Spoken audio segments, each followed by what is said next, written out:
Individual who has been celebrated for her renditions of Whitney Houston.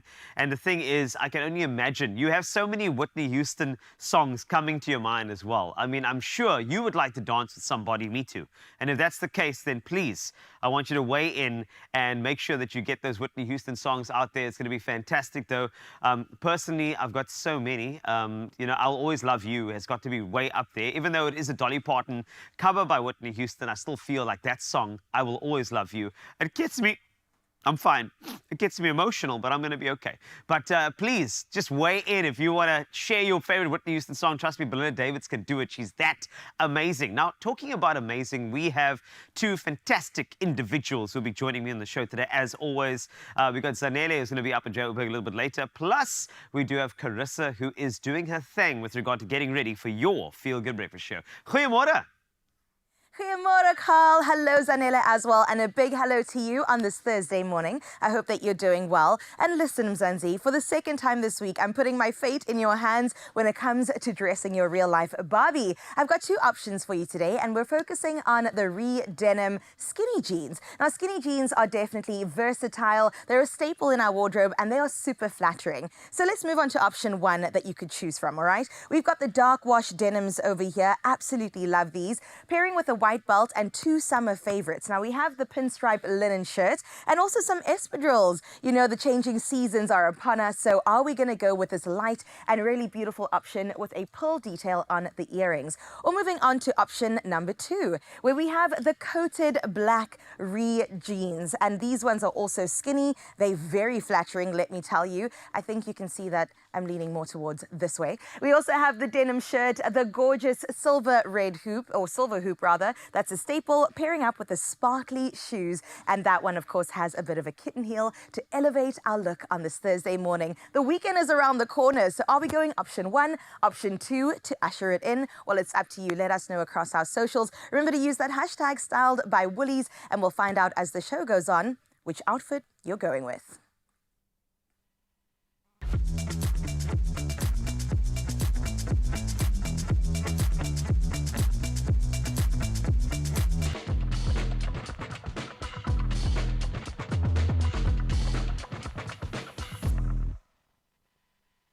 Oh, my beautiful Carissa, I can't wait to see which outfit it is that the beautiful Expresso family chooses for you. I'm going to say this. I'm kind of agreeing with you in terms of you leaning towards option two. I think it's just going to do the things this morning, okay? However, don't forget, go and vote, Expresso family. We want to hear from you. Option one or option two for the beautiful Carissa. It is, of course, another gorgeous morning where we get to make your day, and we always make sure we start it off with big things, Yabo. And this is why we got great people on the way. You heard from Carl how the menu is, in fact, full and action-packed. However, we want to hear from you all in the name of the Good Morning Post. So let's head over to the social media streets, shall we? Expresso family, I know that we are still celebrating the ladies in the month of August, and this is why you got to head over to hashtag Expresso Show all over social media, as well as on WhatsApp 063-408-8863. We want to know, do you know of any woman-led initiatives in your community where there are ladies just making absolutely incredible impact that we want to hear about? Let us know about it, please. Hashtag Expresso Show. Send us that voice note. Even with that morning voice, we still want to hear. Please, please, please. I can tell you about mine. There is an incredible woman called Candace Chirwa. She is somebody who runs an organization called Curate, and it is all around ending what we call menstrual poverty in South Africa, or even period poverty. And we genuinely feel like she's making such a huge impact, and this is why so many people get behind her, and we absolutely love it. Carl, my lovely, what about you? Do you know about any woman-led initiatives that are doing the things that need to be done? There are so many that I can think of as well. I stand the risk of actually not getting to all of them at the moment, but just off the top of my head, the Amy Beale Foundation's fantastic. There's a woman by the name of Kath Brink. She runs the Little Brinks Foundation, which is such a great way of allowing children who are yet to be adopted, children who are at risk, to have a safe house, you know, in between getting to the things that they need in their life as well. So, I mean, I look up to that woman, Catherine. She's absolutely incredible.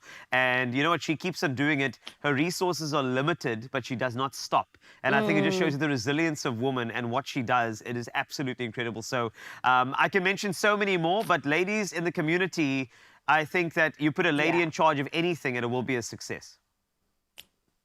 This is why, Carl, you shall forever stay winning, my baby. You know the right things. Yes, thank you very much. Let us know, Expresso family, hashtag Expresso show. For now, it is the top of the hour, so let's take care of business. Carissa standing by with your news headlines. Thank you so much, Zanele. 5 minutes after 6 o'clock, let's dive into those national news headlines for today. Tributes are flooding in for South Africa's beloved maths and science teacher, William Smith, who passed away at 85 after a long battle with cancer at his home in Perth, Australia. Now, Smith was a pioneering educator who made mathematics and science accessible to even the most marginalized through his popular television program, The Learning Channel. Broadcast during prime time in the 90s on SABC TV, this groundbreaking show served as an open school, teaching physical science, mathematics, biology, English to students across the nation. The fire brigade in Pretoria swiftly brought a gas pipeline fire under control yesterday near the Police Training Academy, which also houses the Joint Operational Coordination Centre. As a precaution, some 2,500 police recruits were evacuated. Now, the cause of the explosion remains unclear. Tswana Emergency Services spokesperson Lindsay Mguni says that while the gas is still burning, it poses no threat. Mguni assured the public that the situation is closely monitored and that no injuries have been reported. Moving on to your international news, some 400 dogs in Zambia are believed to have died in the past month from consuming maize contaminated with aflatoxins, a dangerous substance produced by fungi. Health Minister Elijah Muchima revealed that half of the 25 maize samples tested from milling companies showed extremely high aflatoxin levels.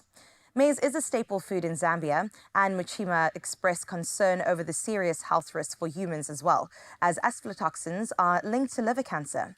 An investigation into the maize supply was triggered by reports of dogs dying from contaminated dog food. The family of Alain Delon has overruled the late French actor's request to have his pet dog Lubo put down and buried with him.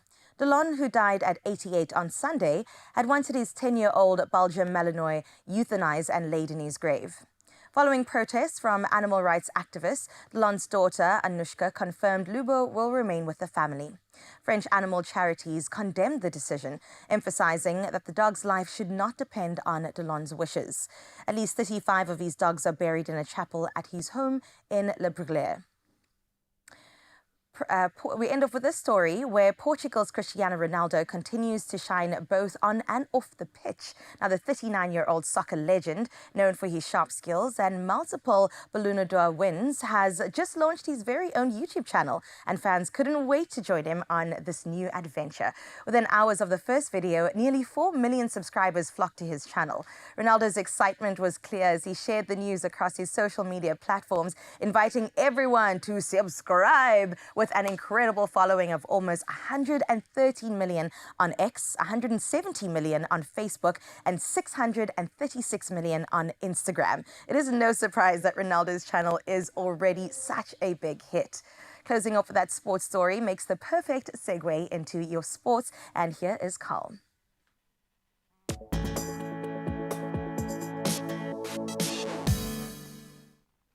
Thanks a lot, Carissa. Let's check out your sporting action. Starting with rugby, Scott Barrett returns to the All Blacks squad for 2 crucial rugby championship tests against South Africa. But Patrick Tuipulotu as well as Stephen Perafeta will miss out. Prop Ethan de Groot, who shined against the Springboks in 2022, is back from injury. The 36-man squad, featuring 20 forwards and 16 backs, will face the Boks in Johannesburg on the 31st of August and in Cape Town just a week later. Now let's stay with rugby. SA Rugby has announced key coaching changes to boost the national teams, aiming to replicate the Springboks' success. Swys de Bruin, former Springbok consultant and ex-Springbok Sevens captain Kevin Foote, will coach the Springbok women and junior Springboks respectively.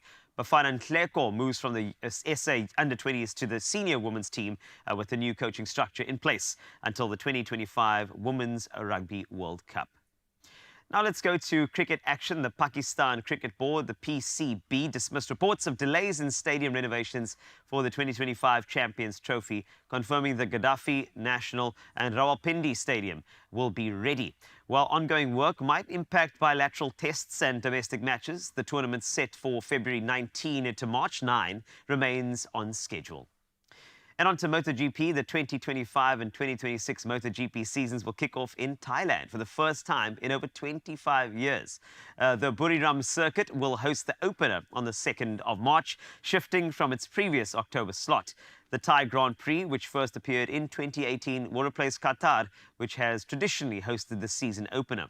The full 2025 calendar will be released later this year. That's it for sport for now. Of course, another update in 1 hour. But of course, you need to find out exactly what you need to wear today. And that's why Zanele has got all your weather details.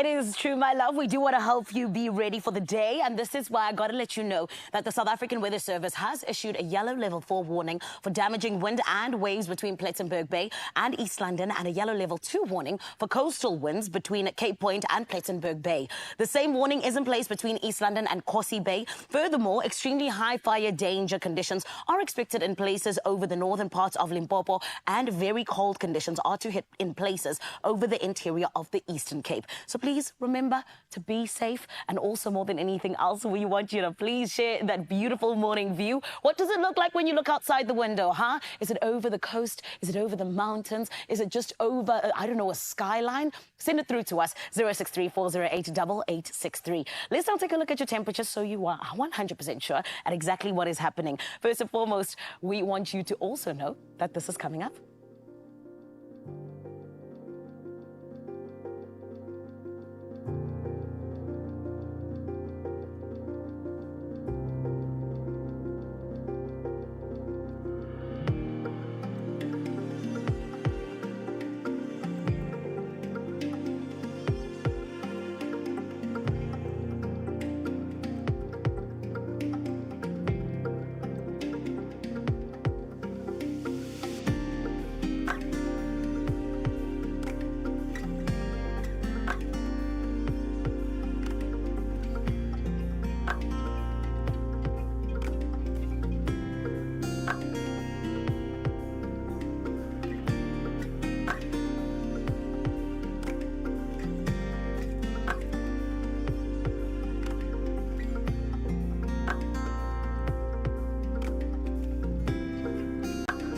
Temperatures looking fantastic as always. It's a new day, but just yesterday we were remiss to not actually talk about a man, William Smith, who actually taught us all of the ins and outs of mathematics from an overhead projector on the TV growing up. Can I tell you the legacy of that man? I'm telling you, he raised a nation that he didn't even know about. South Africa would not be the same without this man. I mean, I wasn't great at maths, but I got a little bit further just because of him. You know, so just, you know, to all the family, of course, I know passed away just yesterday. The news came out, though, in Perth. But can I just say that thank you so much for putting your square roots into us, and that all of our appreciation is now multiplied and will never be divided. Thank you for adding so much to our life. And, of course, we are going to miss you now that you've been subtracted. But please don't worry, because we will continue to make sure that we continue the legacy, of course, with mathematics. Yes. And that multiplication will continue forever. So, you know, to William Smith, your legacy will live on, and I will never look at an overhead projector again,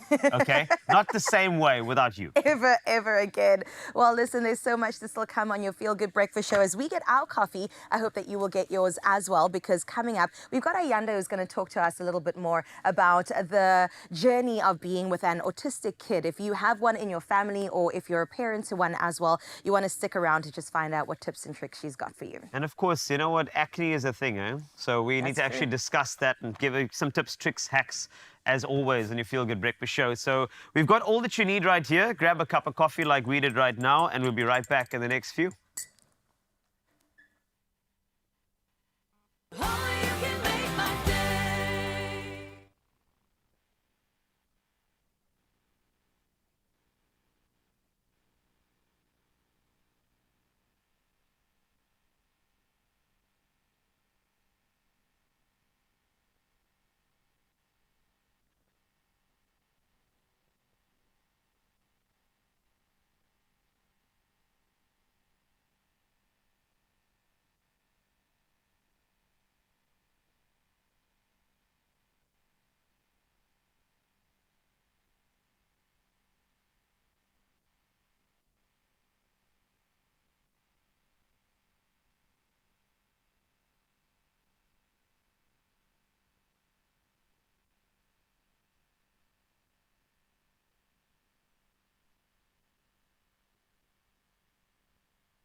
It's my feel-good breakfast show.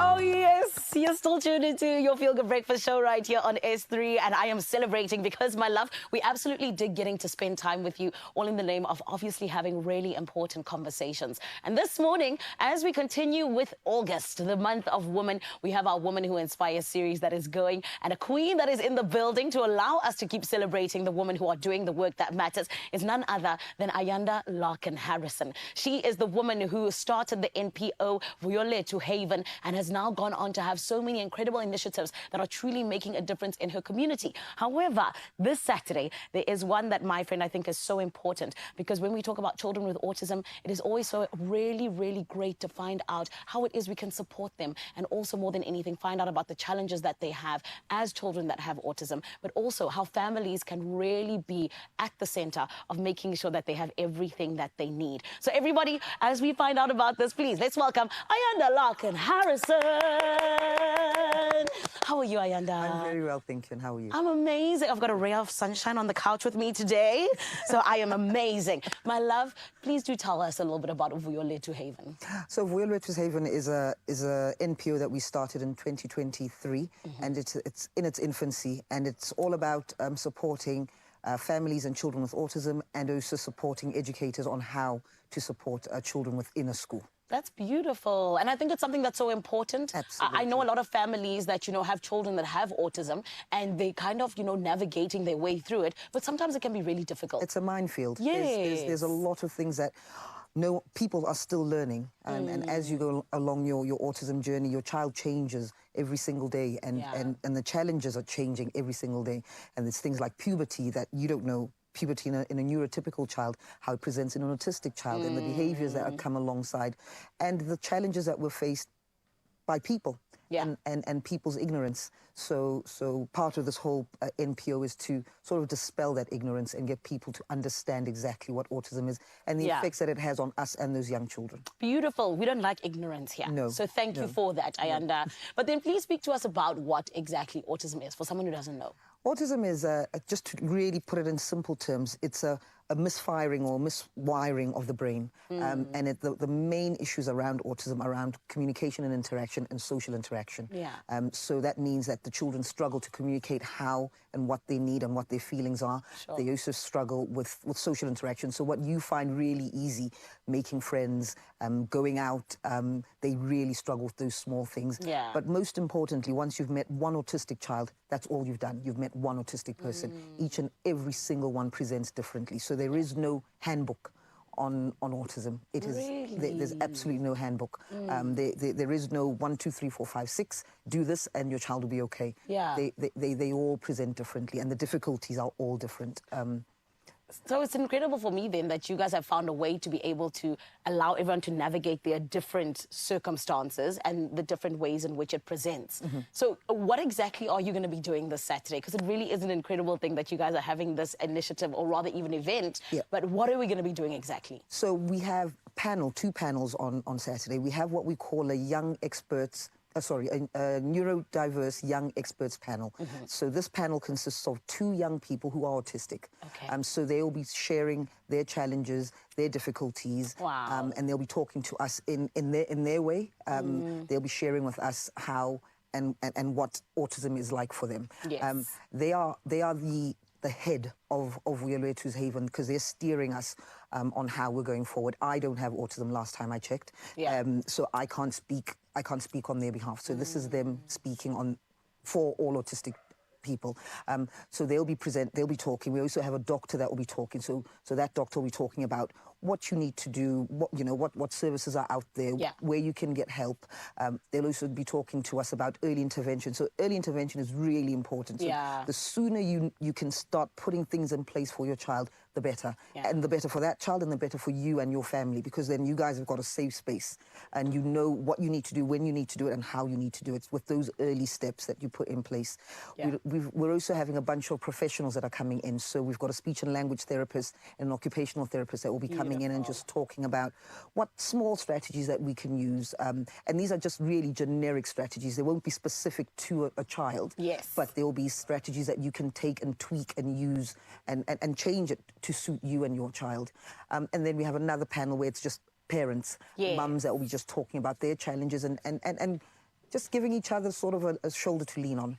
And can I ask you, with those parents, what is life like for them, being caregivers of an autistic child? It's a daily battle, Yeah. and I just think mums of children with autism are, and I'm going to include myself in this. We're super human beings. Yes. We really are. We really are a special type of person, because every single day you're battling not just your child's difficulties, you're battling people's opinions, people's thoughts, and you just don't know what's going to become of your child. Yeah. And being a woman in South Africa with all of the complex issues that we deal with alongside having a child with special needs, it's extremely hard work. I can imagine. But Ayanda, thank you so much for not just making people aware, but I think for actually empowering people and allowing them to know how it is that they can make life a little bit easier for their babies as well. So thank you. No, thank you for having me. Of course. And all the best for this weekend. I know Thank it's you. going to be incredible. I can't wait. I'm looking forward, and I hope as many people come out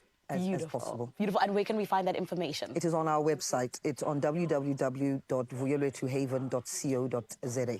Beautiful. Amazing. Ayanda, you're incredible. Thank you for making us proud as women because, like I said, you're doing the work that matters. And here's to many, many more amazing events like the one this Saturday. Thank you very much. Thank you. Oh, my goodness. You see, this is why we call it the Women to Inspire, or rather Women Who Inspire series, because it is about those women who genuinely allow us to look at ourselves as well and say, what is it that we're doing? But also be so grateful that we have superheroes such as themselves who we can look up to and who are genuinely doing the work that matters. It is the Vuyolethu Haven, and it is led up, or rather, it is headed up by none other than the beautiful Ayanda Larkin Harrison. And friends, this is what we are loving, having these conversations and making sure that we indeed get into them each and every morning. Speaking of which, we got a lot of conversations to have this morning. And this is why I want to know from my KTZ family, what's going on? Zanele, we love you, girl. What an important conversation to have. And I love the theme that we're running on today because it is about women. Yes. We're going to milk this for as long as possible throughout August anyway. We have to. So this is what we asked. Do you know about any woman-led initiatives that are making a positive impact in your community? And please let us know. Drop us a voice note and be descriptive, please. 063-408-8863. I'm checking your comments over here as we slide along. First and foremost, that? look at that face. There's a that? woman-led initiative right there. It's called Expresso. Like it.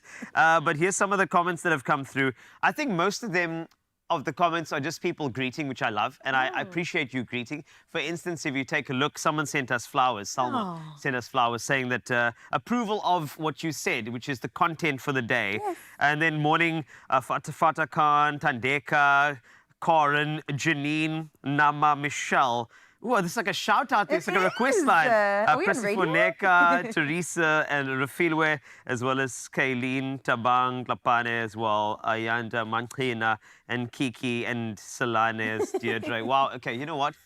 Do you know of any woman-led initiatives? Because I'm going to just greet you for like the longest time. Do you know of any?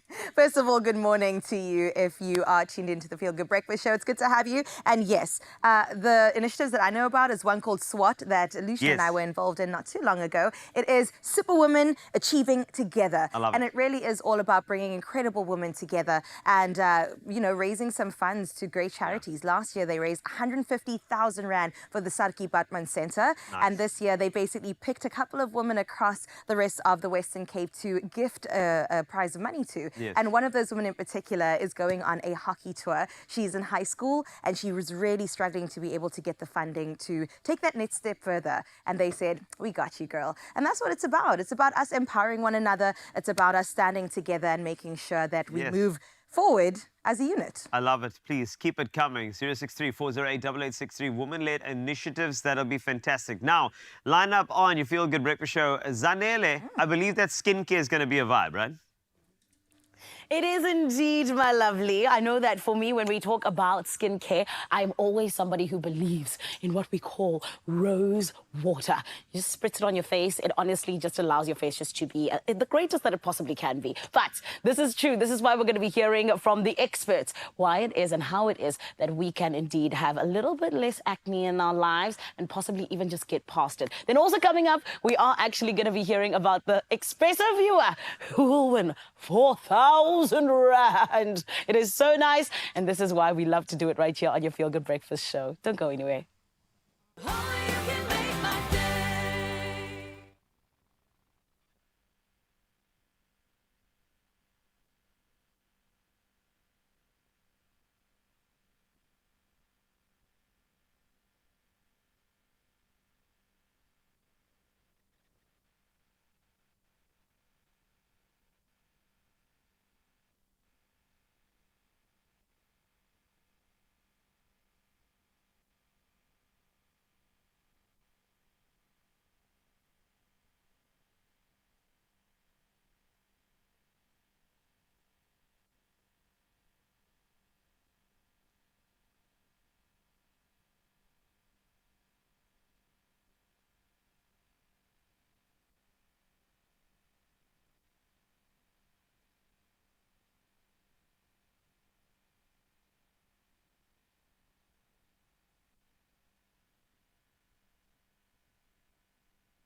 It's my feel good breakfast show.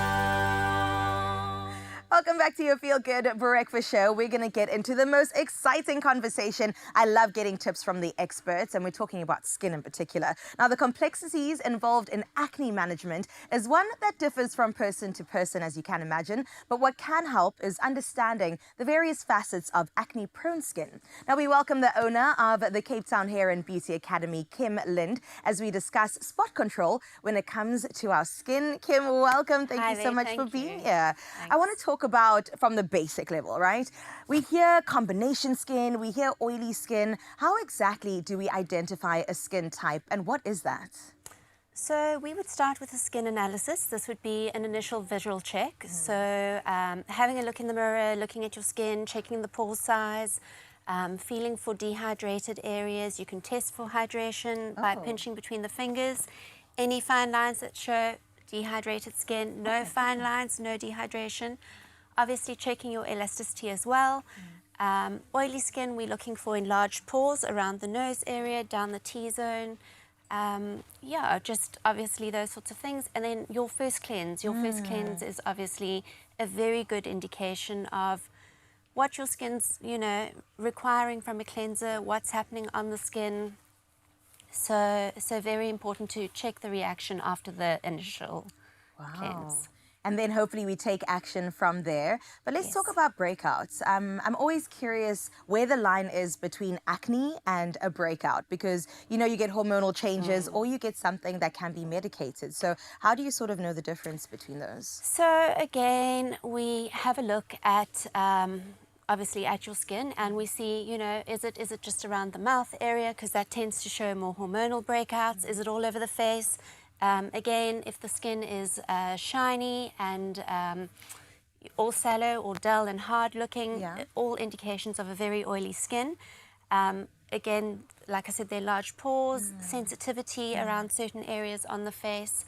Yeah, it does vary from person to person, and it would depend on the extent. And then obviously you would have the comedones, so your blackheads, and then your papules and your pustules as well. Yes. So your intense breakouts. Oh, goodness. I know that many people are paying close attention because it's got to do with your confidence as well, right? Yes. You want your skin to look its best self as soon as you leave the house. So Absolutely. maybe we should delve into some products that could possibly help. I think a skincare routine is absolutely vital. So what would you say when it comes to products and the efficacy of them and how we use them and the importance of a routine? So it is so important to have a routine. Yeah. If anything, just to keep your skin really clean. Okay. Cleanse your skin twice a day. Ensure you're using a toner. Many people don't enjoy using a toner, but it's so important to do it. Your skin has a natural barrier to keep, you know, germs and bacteria out of it, and obviously also to balance the pH of it. And obviously cleansing, toning, and adding extra moisture back into the skin is very, very important. And then your sunscreen. Okay, so you've mentioned a couple of products because, you know, these days people have 13-step skincare routines that we can't keep up. So you're saying cleansing, toning, moisturizing, and sunscreen. Those 4 steps are the most important. Yes, yes. How And about a sunscreen moisturizer that has sunscreen in it? So, I mean, you can if you want to, but I think under the beautiful African sun, we just need something that really, really, really, you know, takes care of the skin and prevents the pigmentation. Right. And yeah, assists with all those things. Yeah. Can never be too protected, I think. No, absolutely, absolutely. And then obviously a mask being essential for once a week use. Maybe something with some clay in it, just to kind of control the oily spots. Oh, I love that. Okay, talk to me a bit, Kim, about hormonal breakouts. I know that you mentioned it a bit earlier. And I mean, as women in particular, that time of the month comes around, we've got some unwelcomed friends. So what is going on? Why is it that hormones do affect us, or do they affect us? So they absolutely do. Obviously, like you said, you know, when it is that time of the month, absolutely. But also puberty, pregnancy, menopause, perimenopause, all those awful things. They come along with their friends, and that is just about controlling, you know, or trying to manage your hormones. So again, just keeping the skin really clean, ensuring that what you're putting in your body is, you know, healthy and nutritional, and that you're drinking lots of water. And then obviously you get your more severe types like your acne rosacea and your acne vulgaris. and those obviously require some medical intervention at certain points. But the rest can be managed with a very good skincare routine and obviously good eating. Oh, I love that. Kim, thank you so much for that expert advice. The triggers, the causes are covered. I think that we should actually get into the practical side of things to see exactly what you're talking about. So I'm going to move over there. Awesome. Kim, thank you for your time. Thanks. We've got a beautiful model over here named Megan, and we're going to get into the thorough, proper taking care of the skin. I mean, she's perfect as is, but we want to know how to apply the Neutrogena spot controlling products onto your skin. Meg, are you ready? I'm ready. Okay, so we ran through a couple of steps. I'll place this right here with Kim as well, but let's get into it, right? Megan's just cleansed her face with a spot controlling facial wash, and you can start with 1 application daily and then increase to 2 if desired. So that's obviously your morning and evening routine. And then once your face is clean, which we see over here, you can add the spot controlling plus a daily serum and oil-free moisturizer. So let's grab that and then go in with it. I love the packaging of this as well. And for spot controlling, we definitely want to make sure, let's open it. It's a fresh package. I'll give that to you there. Okay. Oh, I love the texture too. It is a serum, so I'm just going to go straight into it. My hands are cold, Meg. I don't know if that's going to help or not, but I hope so. So with this serum, new users should apply it in small areas during the first 3 days. And then if no discomfort occurs, are you feeling okay? Good. If no discomfort occurs over the next while, you first apply a thin layer once a day on a clean face and then increase to 2 layers if desired, or at least applying it 2 times a day if desired. And this is going to combat everything that we've just spoken about. How does it feel? Feels good, refreshing. Refreshing? Oh, that's fantastic. Those are the words we want to hear when it comes to your skincare. Now, once the serum is applied, I'm going to let it sink in for just a little bit. We're going to wait like a minute or 2 to soak it up before we apply that moisturizer as well. I mean, you're already glowing, already looking good. Any spot that might have thought that was there, we're fighting it away. Okay, do we have the moisturizer with us? Let's check this one. All right. Not at the moment, but you do apply the moisturizer, and you have to avoid the contact with the eyes in case it does touch your eyeballs, your beautiful blue eyes. Do just rinse it well with water and you will be sorted. You will be okay. And that's basically the entire routine put together. A simple 3-step routine. Of course, add in that sunscreen, as Kim mentioned earlier, for that extra protection, and make sure that your skin is looking absolutely fantastic. And you can be just like Meg if you do exactly that. Meg, do you follow a strict routine, mornings, evenings? How does your skincare work for you? I try follow my strict routine. Of course, I sometimes stray off. I just started on tretinoin a few months ago, so it makes my skin a bit more sensitive. I also have rosacea and eczema on my face. Okay. Which makes it a bit tricky. I have to add a bit of extra moisturizer. Especially in the season, right? Yeah. I try my best and never skip the wash in the evenings, especially. Mornings, I can still rinse my face off. Right. But evenings, I try always remember my wash. Oh, I love that. It is so important. I mean, to wake up feeling good and your most confident self, do exactly that. I love products on the market, but I also love a natural remedy. So I use a lot of rosehip oil. I also use a lot of hazel water, or hazel witch rather. And I know that rose water is something Zanele mentioned, which is so fantastic for your skin. And if you need something just a little bit extra, then the Neutrogena products, of course, have got your back, like we've just done today. I like this trend. We are trying to decongest not only pores, but also ourselves. And we're ready to kickstart your day with a clear throat. And of course, we want to give away a whopping 4,000 Rand thanks to Expresso cough syrup.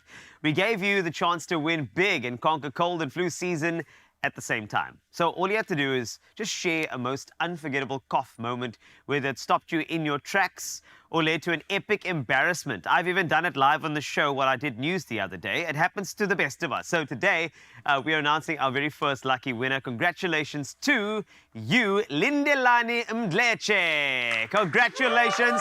Thank you. Thank you so much. I paid them all to clap. This is wonderful. Now, Lindelani commented this: coughing non-stop at night, also sore throat, is the worst. I use lemons and honey. It helps a lot, giving me some instant relief. Hashtag Adcock OTC Winter.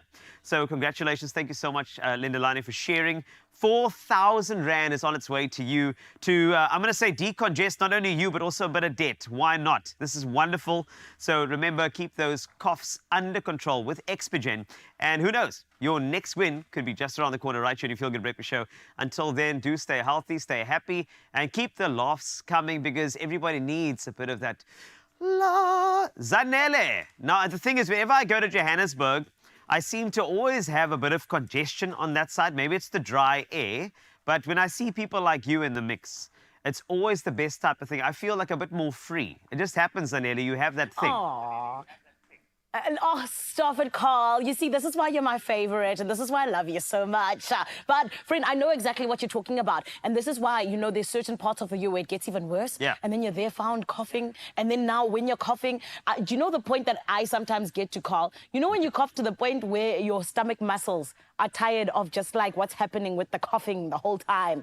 That's sometimes where it gets to, which is why I'm glad we got superheroes like our family that allow us to have that freedom. You know what I mean? Yeah. I got you.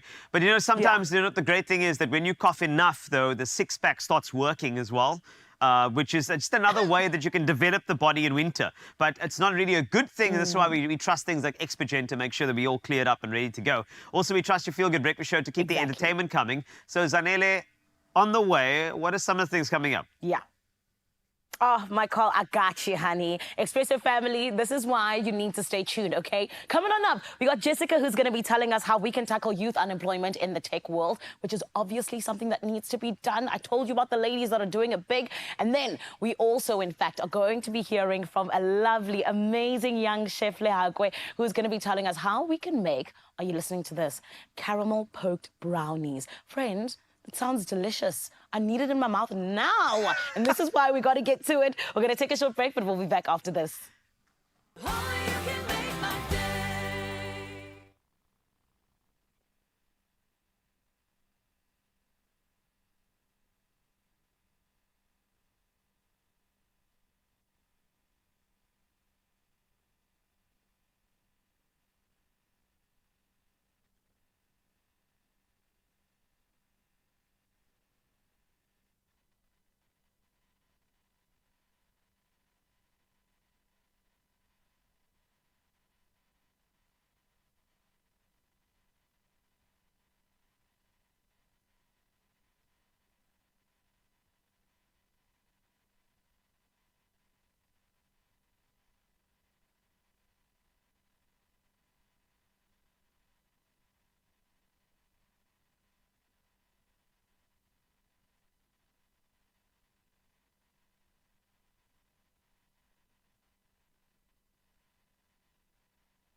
It's my Feel Good Breakfast Show.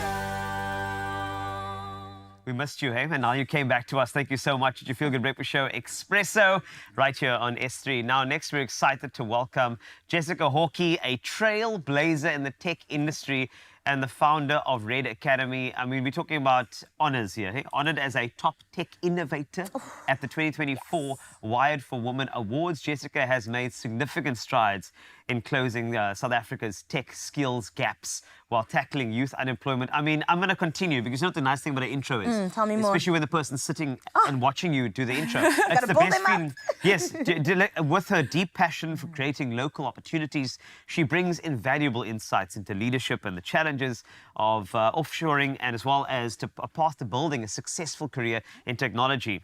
Coupled with that, Jessica is also what they would call a lekker person. Let's not forget that, but welcome, Jessica. Thank you very much. I'm excited to be here. Lovely. What an introduction. And you eh? look so good too, Thank to you. match along with that, Jessica. I love the work that you're doing. I Yeah. mean, that intersection of bringing it all together. And I love it when in a male-dominated industry, there's a woman just taking on over. And yes. she said, I'm here to absolutely stay. Talk to me a bit about some of the key lessons. I mean, I can imagine the challenges that have come your way through your experiences. So what have you taken out of that along your way? I think as a female leader in technology, it's exceptionally important to use the platform and use the opportunity to pave the way for others. Yeah. In software development, there's 20% females at the moment. But through Red Academy and our training program, I'm exceptionally proud to have double the industry average, graduate through our program and be in the program at the moment as well. Incredible. I think it's exceptionally important. And maybe just to add to that, as a female leader and as a female in a Yes. career, to seek opportunities, build your foundations, and really grab those opportunities when they present themselves. I think no matter what the gender is in the industry at that time, go for it, go for it, go for it. Oh, Yeah. yes. So let's tackle this head on. I mean, I'm going to call a spade a shovel. When you get those discrepancies with regard to gender, with regard to ladies not showcasing, not being showcased in a certain good percentage in any field, the young people going into that field will then feel deterred from going in there. They're like, I don't see a lot of women doing that, therefore I can't.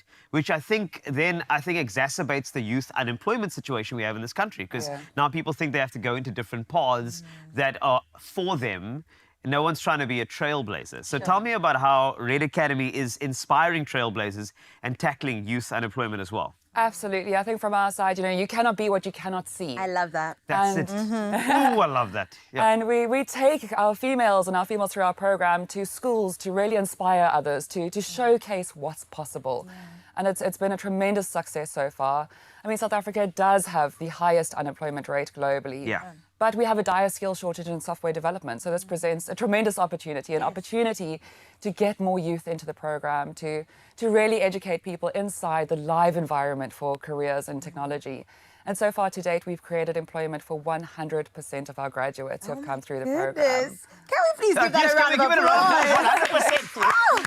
100%. That is, I'm blown away. her. You see, I had a good feeling about that intro.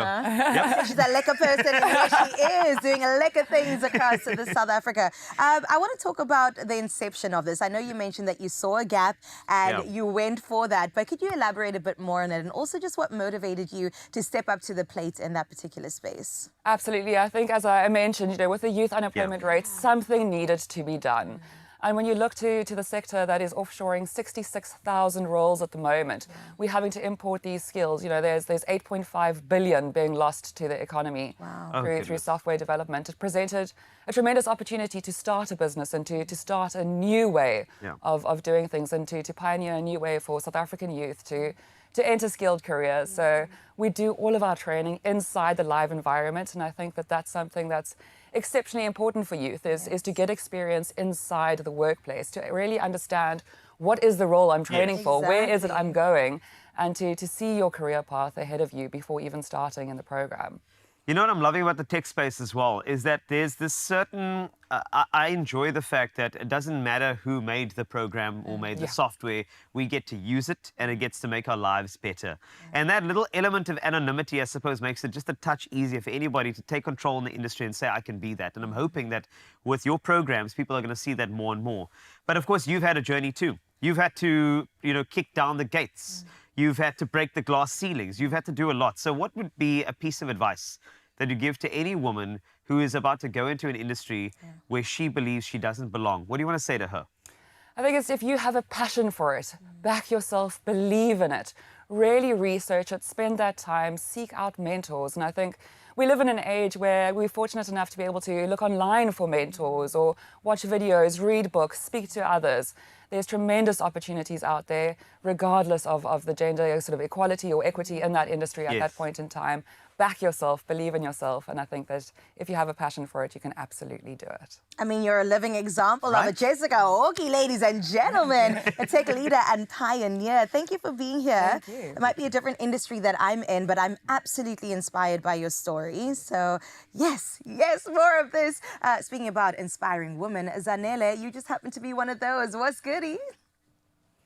Oh, my inspiring Carissa. Everything is goody. Please tell Jessica we are live, ne? Thank you very much. Right now, though, we are live here in Johannesburg with a beautiful girl who went and absolutely gave her all for Taste Master Junior. And I can tell you this much, she can be so proud because she made it so far in the competition. And today, my friend, we're here to celebrate her journey. And honestly and truly, I think that this is a future chef of the world who's going to go on to do incredible things. I'm talking about none other than Lehakwe Mafojane. Everybody, let's give her a feel-good welcome, please.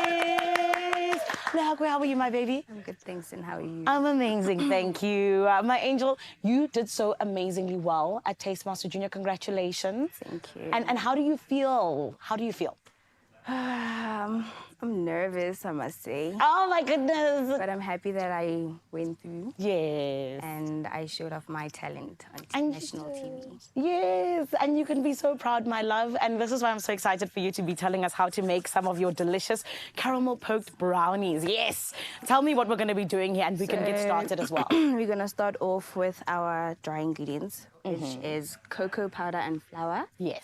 With sugar. So I'm going to add it into my melted butter and 6 eggs. Okay, beautiful. And my angel, I have to ask you, what made you decide that you wanted to enter Taste Master Junior? So I entered this competition because I wanted to test my cooking and baking skills by competing with other young contestants around South Africa. Yes, and you honestly did show it off. Yes, I I hope you did. know that. Yes, you did, girl. I did. And I want to know as well, just that experience, when you got to the set and you got to meet your fellow contestants, what did it feel like? Ooh, it was nerve-wracking, but it was actually an exciting moment Yeah. because I'm about to be a celebrity, obviously.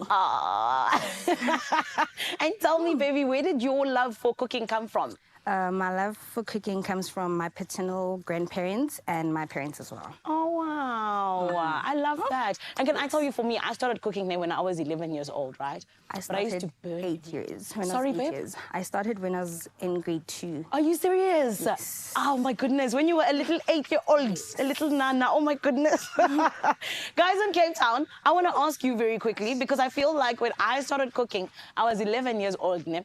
And I used to burn everything. Could you guys cook when you were kids?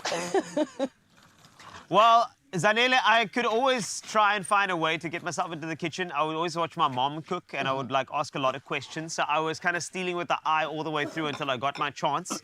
And my chance came with noodles, instant noodles. That's when my chance came. And then I started zhuzhing it up a little bit and that's where I started to experiment and now I love cooking. So that's where it all began. But Lehakwe is amazing in the kitchen, Zanele. Please, you know what, I think somebody like that in the industry, we need those type of inspiring young chefs to come through. And you can just see the talent over there, the way the whisk has been wielded, amazing. Right. I'm also just looking at this and I was like, I don't know how everything's going to be put together nicely and it already looks so delicious. Where did this recipe come from, my baby? It comes from my dad. We used to do this a lot together as my baking partner. That is so adorable. Okay, and when do you make these brownies? Is it on a day when you're sad, when you're happy? When is it? What can I say? When I'm just bored, I just go to the kitchen and just decide to bake for my family. Yeah, but soon. I love that. Yeah. So tell me, what are you doing now? So I'm adding my batter into my pan so that Okay. it goes into the oven. Nice. And tell me, have you ever burnt anything? Yes, I have. Okay, so I'm not the only one. I have, All right. yes. Okay. Not. I tell everyone I only enter the kitchen once a year. So it doesn't always go well, but you know, I keep trying. That's what matters. You know what I mean? Exactly. But my angel, while we allow the batter to get comfortable in that pan, I think I want to taste some of the brownies, please. Oh, can you please go ahead? Please, Same. I want you to come here and just tell me as well, Okay. like some of the best ways to just enjoy them and everything else in between. Can I just do this quickly? Okay, I love it. You are an absolute baker and cook. And honestly, I want to ask you, babe, what did the kids at school say? They're actually very excited for me, actually. Yes. They congratulated me. Oh. They're actually happy for me, Shem. I love that. I love that. And your friends, were they watching and everything? Come over this side. Definitely. Oh, I love it. And Been through this journey with me ever since. that's beautiful. Oh, okay, are we gonna taste some brownies? Yes, please. I'm so excited. I think I want that one. It looks Okay, the most I'll exciting. take this one. Okay. Ooh. Begin. The caramel is just falling over. Cape Town, I know you're jealous. You can't have that. I'm sorry. Let's have a bite. Mmm. Carl, I know you want some. What does this look like to you? Tell me. Okay, well, number one, I mean, just I've never seen anybody bite into a brownie as well as you have now, Zanele. Lahakwe, I just, you know, please ask Lahakwe if you can make these in an air fryer. I just need to know. So, Lahakwe, Carl's asking, can we make these in an air fryer? I don't think so. You Because I haven't I tried had to it try. with an air fryer before. Do you see how I know, Carl, you're just like me and you're never in the kitchen? Because even I knew you can't make this in an air fryer, Carl. Huh? You're not serious, Wena. Please, my brother. Come on. These are delicious. These are so yummy. Cape Town, I'm sorry. I would say I'd send you some, but no, I will not. Thank you very much. All right. All for me. Oh, my goodness. It is always so lovely for us to have these conversations with these amazing young humans. And can I ask you, my baby Lahakwe, to anyone out there who maybe might be doubting themselves and putting themselves out there, what would you say to them? Is that don't doubt yourself, because the moment you say you doubt yourself, it's when you can actually do better. Yes, come on. I love it. Okay, now we will continue watching Tastemaster Junior, everybody. It is one of the most lovely things to watch, so do tune in, all right? For now, though, I'm going to continue enjoying these brownies over here. And you need to make sure you stay tuned to your Feel Good Breakfast show. Cheers, my love. Cheers. Ooh. Win with the Tastemaster Junior and Clover. Watch this week's show and bake your family's best love pudding recipe using your favorite Clover products. Upload it to socials by replying to the competition post using hashtag the Tastemaster Junior and hashtag Clover Made with Love. You could win a KitchenAid Classic Stand Mixer plus a Clover hamper. Don't miss the Tastemaster Junior Made with Love by Clover. Tuesday evenings at 7, repeat Wednesdays at 1 and Sundays at 4 p.m. Only on SABC2. Only you can make my day.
It's my Feel Good Breakfast Show.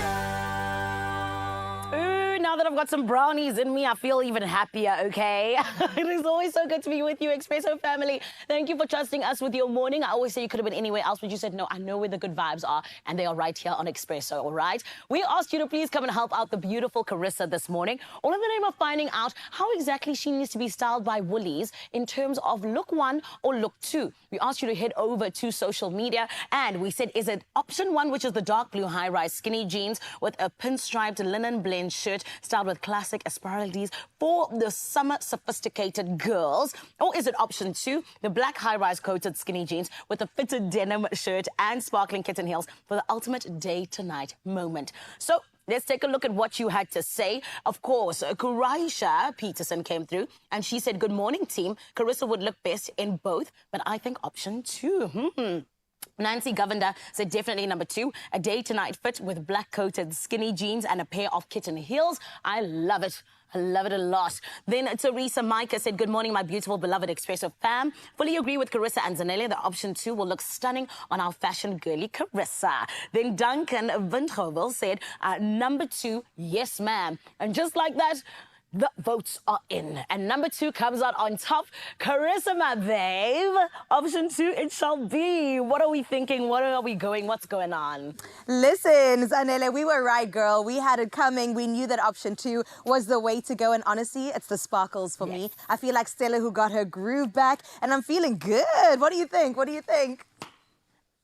Babe, you absolutely look stunning and I am obsessed. I'm so glad we all went with our hearts and our hearts were right. And like we all said, you would look absolutely good in anything. But this option 2 just allows you to shine even more. I love it. You look gorgeous, my baby. Oh, thank you so much. I definitely am here for the coated denims too. Denims have really done something this season. And skinnies, some people are a bit scared of them, but they are super flattering. They hug the body so good. And I feel like this is definitely something we can wear in the transitional phase going into spring. So yes, Mzansi, you knew the deal. You also went with Zanele and our hearts in choosing the best outfit that would look super good on me. Well done. Good job. And remember, this, of course, can be found in the Woolies stores, on the app, or even online.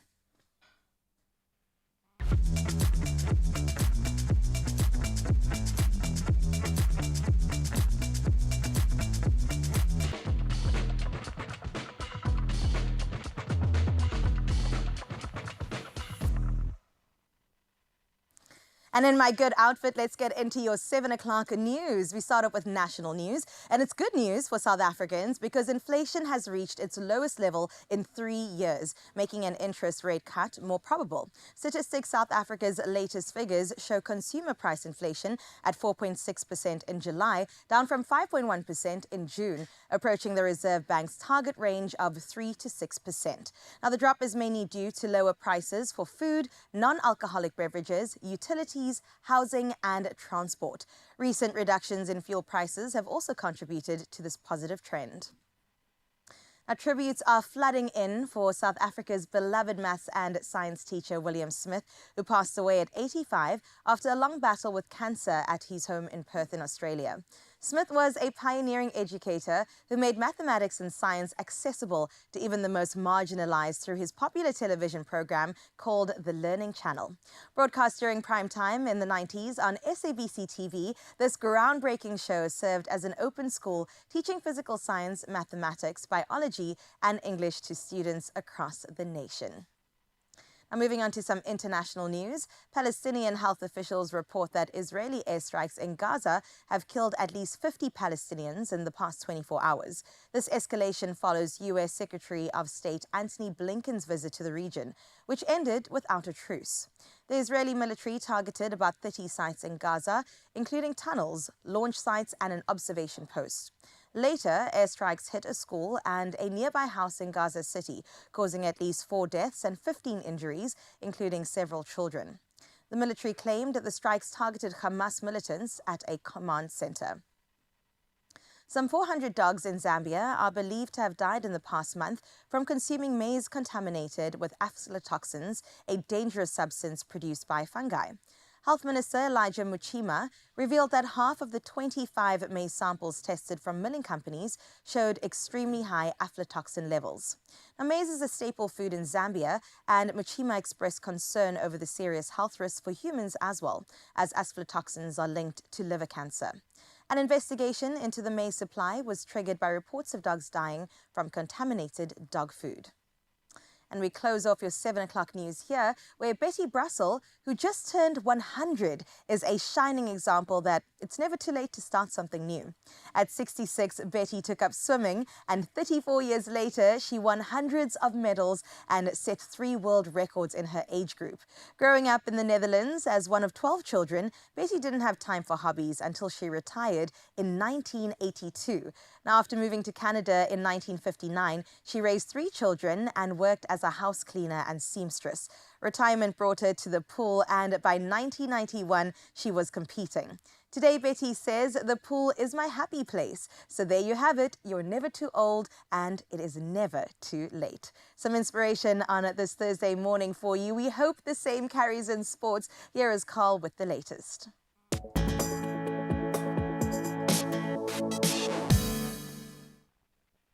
Thanks a lot, Carissa. Let's take a look at your sporting action, starting off with some squad news ahead of a clash in the Rugby Championship. Scott Barrett returns to the All Blacks squad for 2 crucial Rugby Championship tests against South Africa.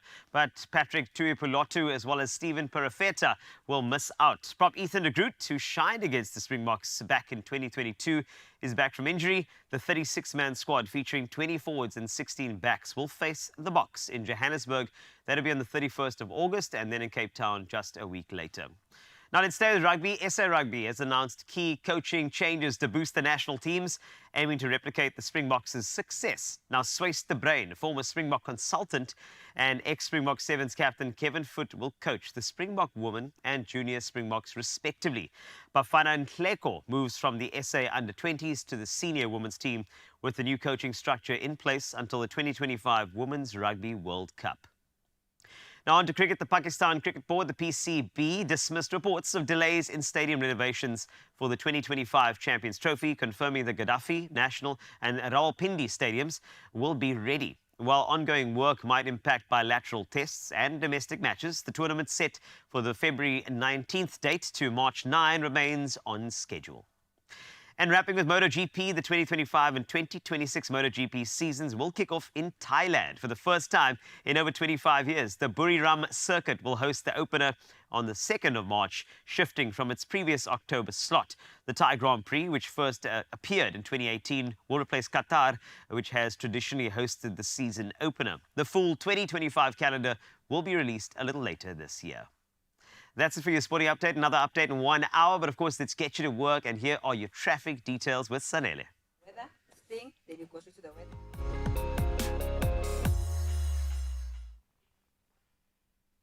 All right, let's take a look at what is happening on the road so that you get to work on time, my lovely, or wherever it is you're going. In Sandton, Gauteng, there's been an accident on Marlborough Drive and the ramp on the south of the N3. The right lane is blocked, so please approach the affected area with caution and drive carefully. Then Athlone in Cape Town, there is congestion on the N2 inbound at Jakes Kerville Drive. Delays are being experienced, so please do allow for added travel time and make use of your headlights, won't you? And maintain a safe following distance. For now, though, let's take a look at the weather, because as I said, no matter the weather, as long as we're together. The Enoch Mgijima municipality in Eastern Cape has urged residents, and I'll tell you more about it in a little bit. Let's take a look at the weather.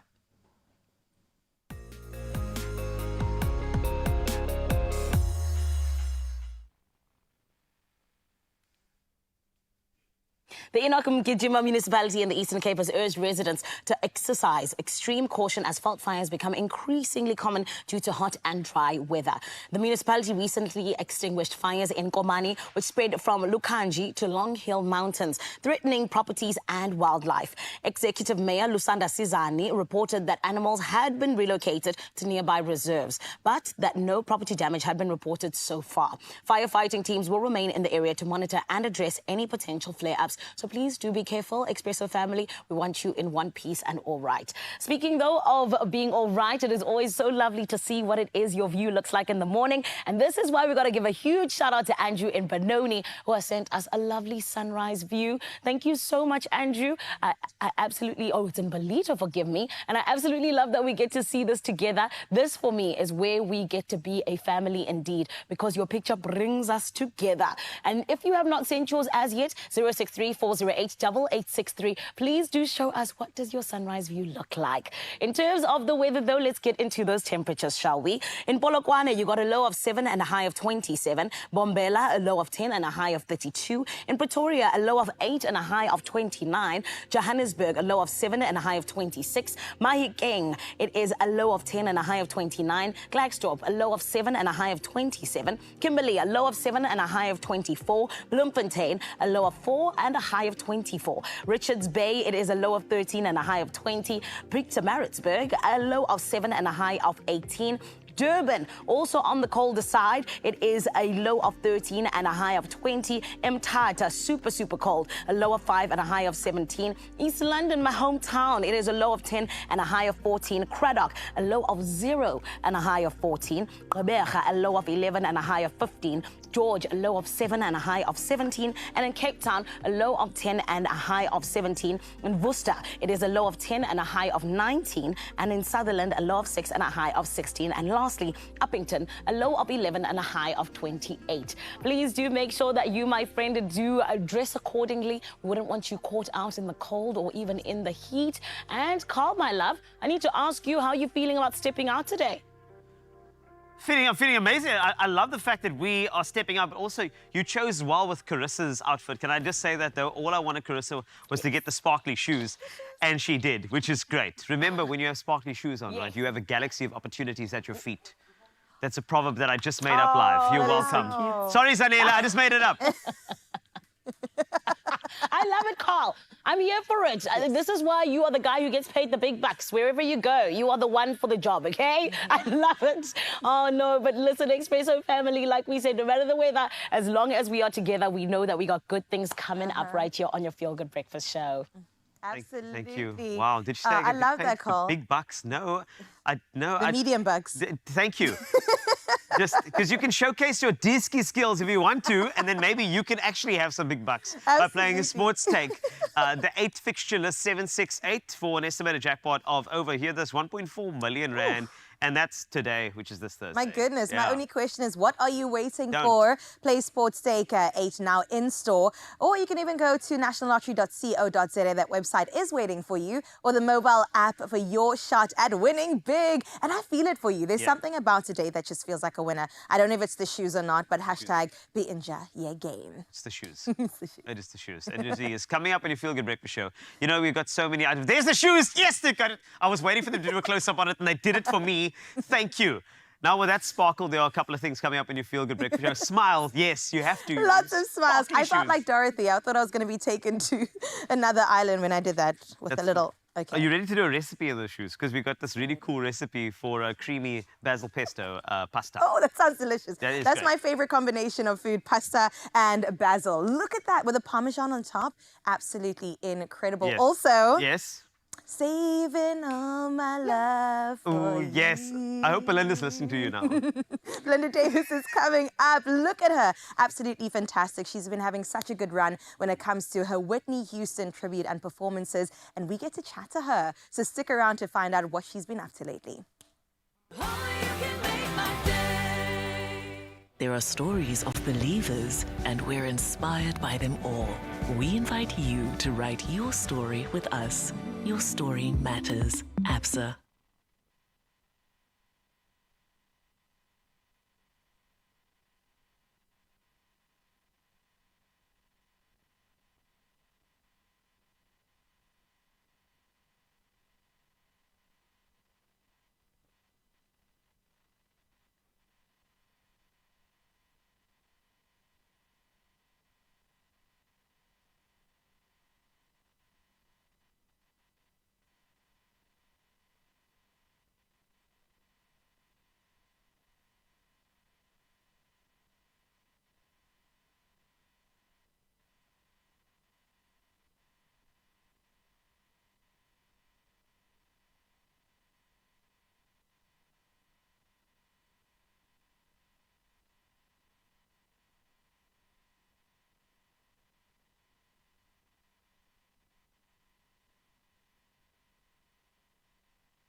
It's my feel-good breakfast show. You're on your Feel Good Breakfast show here on S3, and my lovely today, I mean, yet again, we're in the presence of greatness. An absolute queen. She is back from her international life, and she is in the country, all in the name of her new show, The Greatest Love of All, starring Belinda Davids. And listen to this, my friend. You get to be a part of it because it is happening at the Joburg Theatre, on the Mandela stage. And I'm so excited for all of us to experience it from the 23rd to the 25th of August, 2024. And the lovely thing is we have 4 opportunities to do so. 4 shows with Belinda Davids, and it's going to be huge. And this specific show is all about paying homage to Whitney Houston. And there's only one woman who can do it justice. It is none other than Belinda Davids, everybody. Belinda, how are you? I am so good, Zanella. How are you? Amazing. All the better for sitting next to you. I mean, listen, I feel pretty. Girl, you are the prettiest, with the prettiest voice.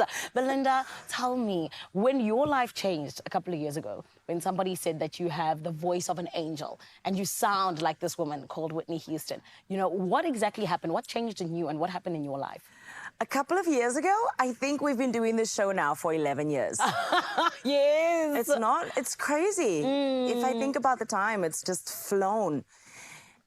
I was really scared to do the show. Sure. I've done Whitney Houston songs like all my life, you know, but I was really scared because now you have to do 22 Whitney Houston songs. Sure. 7 nights a week, you know, and it was so scary because no one really, unless you're Whitney Houston, yes, no one really can do so much. You know, you can. It's big shoes to fill. Well, It's big Belinda shoes to Davids fill. can. That's the thing. Turns out. It turns out. With a lot of practice. Yes. Yeah. And can you tell me who was the first person to actually let you know that, look, you have this thing that Whitney Houston had? My school teacher, Mr. Schuster. Oh. I was so young, and he brought The Greatest Love of All, the song. Yes. The Greatest Love of All. He brought the song to me, and he said, you need to do the song, you need to practice the song, and you need to do it. And then I went home, and I was lazy, and I hardly practiced it, but I got it done. And then I was in front of the whole school, and then I sang the song. And he said to me, yep, something is coming for you. Yes. And now look at you, my Belinda. An international superstar. Who would have thought? I mean, you're Mr. Schuster did. Mr. Schuster, exactly, Yes, Mr. exactly. But when you first started, did you go for any vocal training or anything? I never went for vocal training. I think Belinda. no, but listen, I think years later, I sort of, I tried. I was like, okay, you know, you can do these things, but maybe you need to perfect it. You need to work on your technique a little bit more, and you need to work on your breathing a little bit more. But I was performing in clubs and bars and all over the world, and eventually I thought, okay, I guess I now have to start doing warm-ups before a show. You know, I have to start doing this for a show. And that is part of vocal training. But Linda, the reason I was like, is because I'm like, you're so perfect. Like the fact that you didn't even need any help starting out, and now even with you saying, maybe I should warm up. Other people, they have to warm up, but otherwise it's bad. Yeah, so you're incredible. Really. Listen, I'm lucky. Yes. I mean, we are the lucky ones who get to experience you and this beautiful voice that you've been blessed with. So please tell us about the show, The Greatest Love of All. What can we expect from it? It's not a musical. That's one thing that I want people to understand. It's not a musical. Yeah. It's a musical concert. It's the way she was on stage. Sure. We have the costume changes. Are you coming to the show? Oh, girl, You yeah. have to come to the show. You have to experience the 40 seconds of changes backstage. Oh, wow. We have a full band. We have a great show just to look at. Yes. Is incredible. I love that. And I also think that with you as somebody who's just grown in this incredible show, us now getting to see you where it is, like you said, 11 years later, Yeah. you're like at the pinnacle of doing it. Do you know what I mean? I think so. Yes. I I think it's so beautiful. And I have to ask you, why was it important for you to come home and do it now? Because, you know, I mean, anytime I do it, it's a labor of love. But there's a different kind of energy at home. It's different. I was so excited. When I walked onto the stage, I was like, oh, my God, I'm home. It just gets me every time. I get goosebumps because home, I get the love and I get the support. And not just that, you know, everybody misses Whitney Houston. Yeah. Everybody misses Whitney Houston. And I can feel that. And we need that. Yeah. And so why not? I love it. And can I also ask you, Belinda, because I feel like the way that you've gone about your singing career is very different to, you know, other people. So can you speak to those maybe other people who perhaps are seeing their singing careers going in different directions and not exactly how they had thought? You know, what would you think that they need to know right now? I think what they need to know is, especially today in the music industry, they need to know that it is a lot of hard work. It takes a lot of perseverance. You have to have a thick skin. I'm not gonna play around with any of it. Yeah. Brace yourself, because you have to be fresh, you have to be new, you have to bring something to the table. You know, it's not just about, oh, I'm gonna write this song and then I'm gonna take it to the record label and they will sign me. No, you have to come with a full album, you have to come with a following, you have to, it's so much work. Yeah. But if you love what you do, then you will do it. Yeah. You know? Oh, man. And Belinda, you do it so well. Thank you, darling. Please tell us, how can we come and join you on the 23rd of August? 23rd, 24th, and 25th, Web Tickets. Get your tickets at Web Tickets, and we are at the Joburg Theatre. I love it. And one last thing, please. Which song are you most excited to sing? Today? Do I have to tell them? Yes, you have to. Well, I'm doing 2 songs, but I'm more excited to do When You Believe. Oh, and you know, When You Believe, isn't that about falling in love? You know, Belinda, are you in love? I am. I love it. This is why the music's just coming out, darling. I am. Oh, that's so beautiful. Are we gonna see a ring soon? Is this something there? Asana! There's something there. This is He so did ask me to marry him. Oh my goodness, congratulations! Exclusive to Expresso. My God, nobody knows about this. Oh, well, my I mean, word. why though? Why are you gonna just zoom in on my ring? Girl, show us that beautiful ring. Is that like a bow? It is a bow. Actually, what he said was, you know, I'm the biggest gift in his life, and so he put the bow on it. Oh my word! Italians. He's Italian, darling. I love that for you. Belinda, congratulations. We're so happy for you. Thank you. I'm nervous now that I've said it. I'm like, okay, it's out there now. Oh, that is so beautiful. And also, as somebody who, you know, allows us to live in these love ballads over and over, I'm so glad you're experiencing it. Thank you. Oh, my goodness. Belinda Davis is engaged, everybody. Thank you very much. As you heard, exclusive to Expresso. And we are celebrating not just her and her amazing show, but also just the amazing life that she's built as an incredible woman. And I mean, what better thing to do than in the month of August, which is why go and be a part of the amazing show, 23rd to the 25th of August. It is happening at the Joburg Theatre on the Mandela stage. And it's going to be huge. It's going to be beautiful. It is going to be with Belinda Davids. Do the things that need to be done, all right? It's always so good to be with you, Expresso family. And this is why I got to check on my Cape Town family. Guys, how excited are we about Belinda Davids' engagement? Yes! Congratulations! Well done. You're joining the club. I don't have my ring on right now because I'm cooking, but you're joining the club. Well done, and congrats to you and your partner. And we wish you all the best, the greatest love of all, if you will. Well, we're going to move into the kitchen where I love other things because it is pasta. And if you love a creamy pasta, but you like to keep it lactose-free because this indigestion is a real thing, then we've got you covered. And today we're whipping up a creamy basil pesto pasta. It's rich in flavor and totally indulgent thanks to our Clover's no-lac milk. So let's get started on the smooth dish that's also just as delicious. Well, let's start off with what Belinda would say about this, because I believe that pasta is the future. Eat it well and let it lead the way and show it all the beauty it possesses inside. Let's do that together, because what we have is, we've got a standard, I'm sure you know this, right? That's Peter. And we're going to use Peter today to just ensure... Peter Pan. Just thank you for... Thank you for that. I just caught it because it took me a minute to get it. Now I got it. So this is lactose-free, so I'm going to use some no-lac. And what I want to do is, I want to make this as simple as possible, man. Please do. I don't want to complicate things. No, we don't want to I just want to pour some... either. I just want to pour just a few of these in here and get this all heated up. Once it's heated up, I'm going to add the pesto. And what it's going to do, it's going to reduce so it's pliable to the amazing pasta we have. In this case, we're going to do some rigatoni. I love this pasta. It's big. You don't need too many, but I'll probably eat the whole bowl. You better. Like, That's the what's gonna sauce happen. goes inside the big cylinders. It's absolutely amazing. And that's great. I know there's some recipes that you'll find all over where they Mm. actually deliberately stuff the rigatoni and then bake it together, which Oh is my wonderful. gosh. This one, it's lactose free, so we're gonna do something a bit different with it as well. And obviously with the no lac, it is. You know what the great thing about a lactose-free product like this is that you don't lose out on that creaminess that I think that people think only dairy can give you. That's what I love about it, you know? Same. So this is amazing.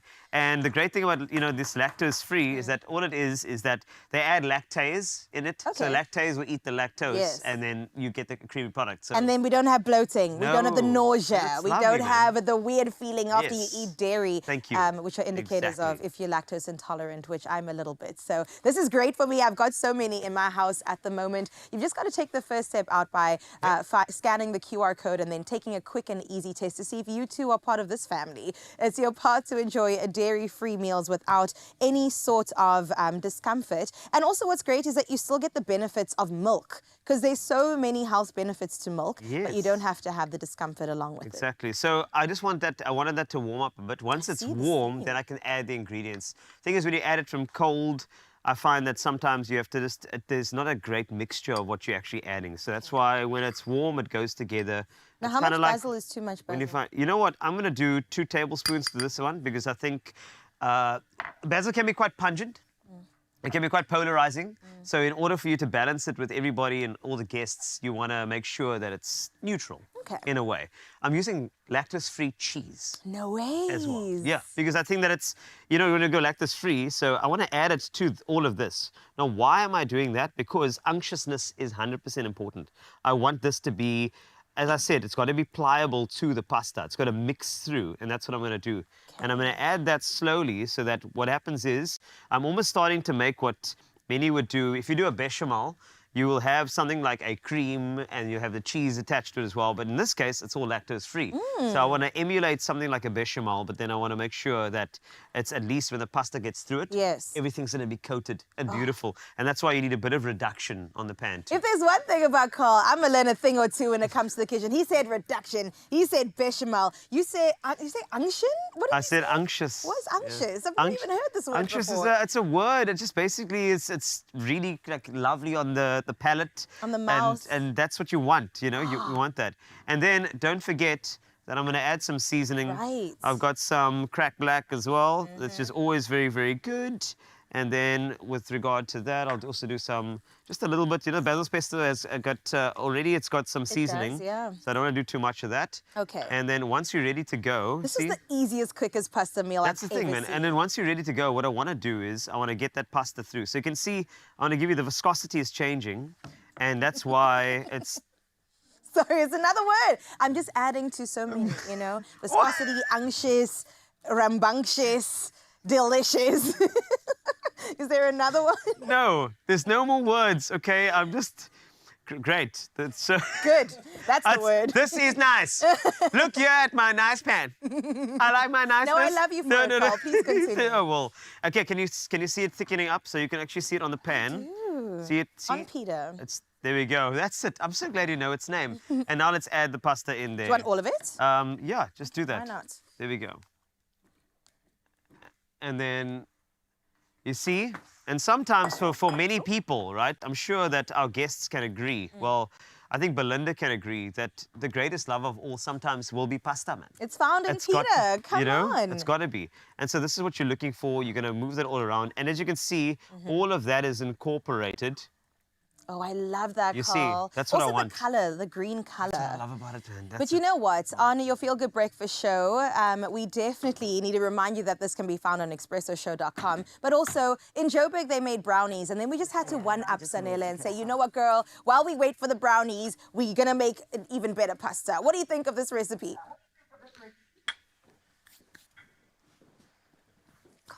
Oh my goodness. Friends, I feel like anything to do with pasta, that is my thing. That is what I love. It's what I want. Belinda, you a pasta baby? I'm a fresh pasta A maker. fresh. Ooh, girl, you need to make me some pasta sometime. Come to my house, honey. Yes!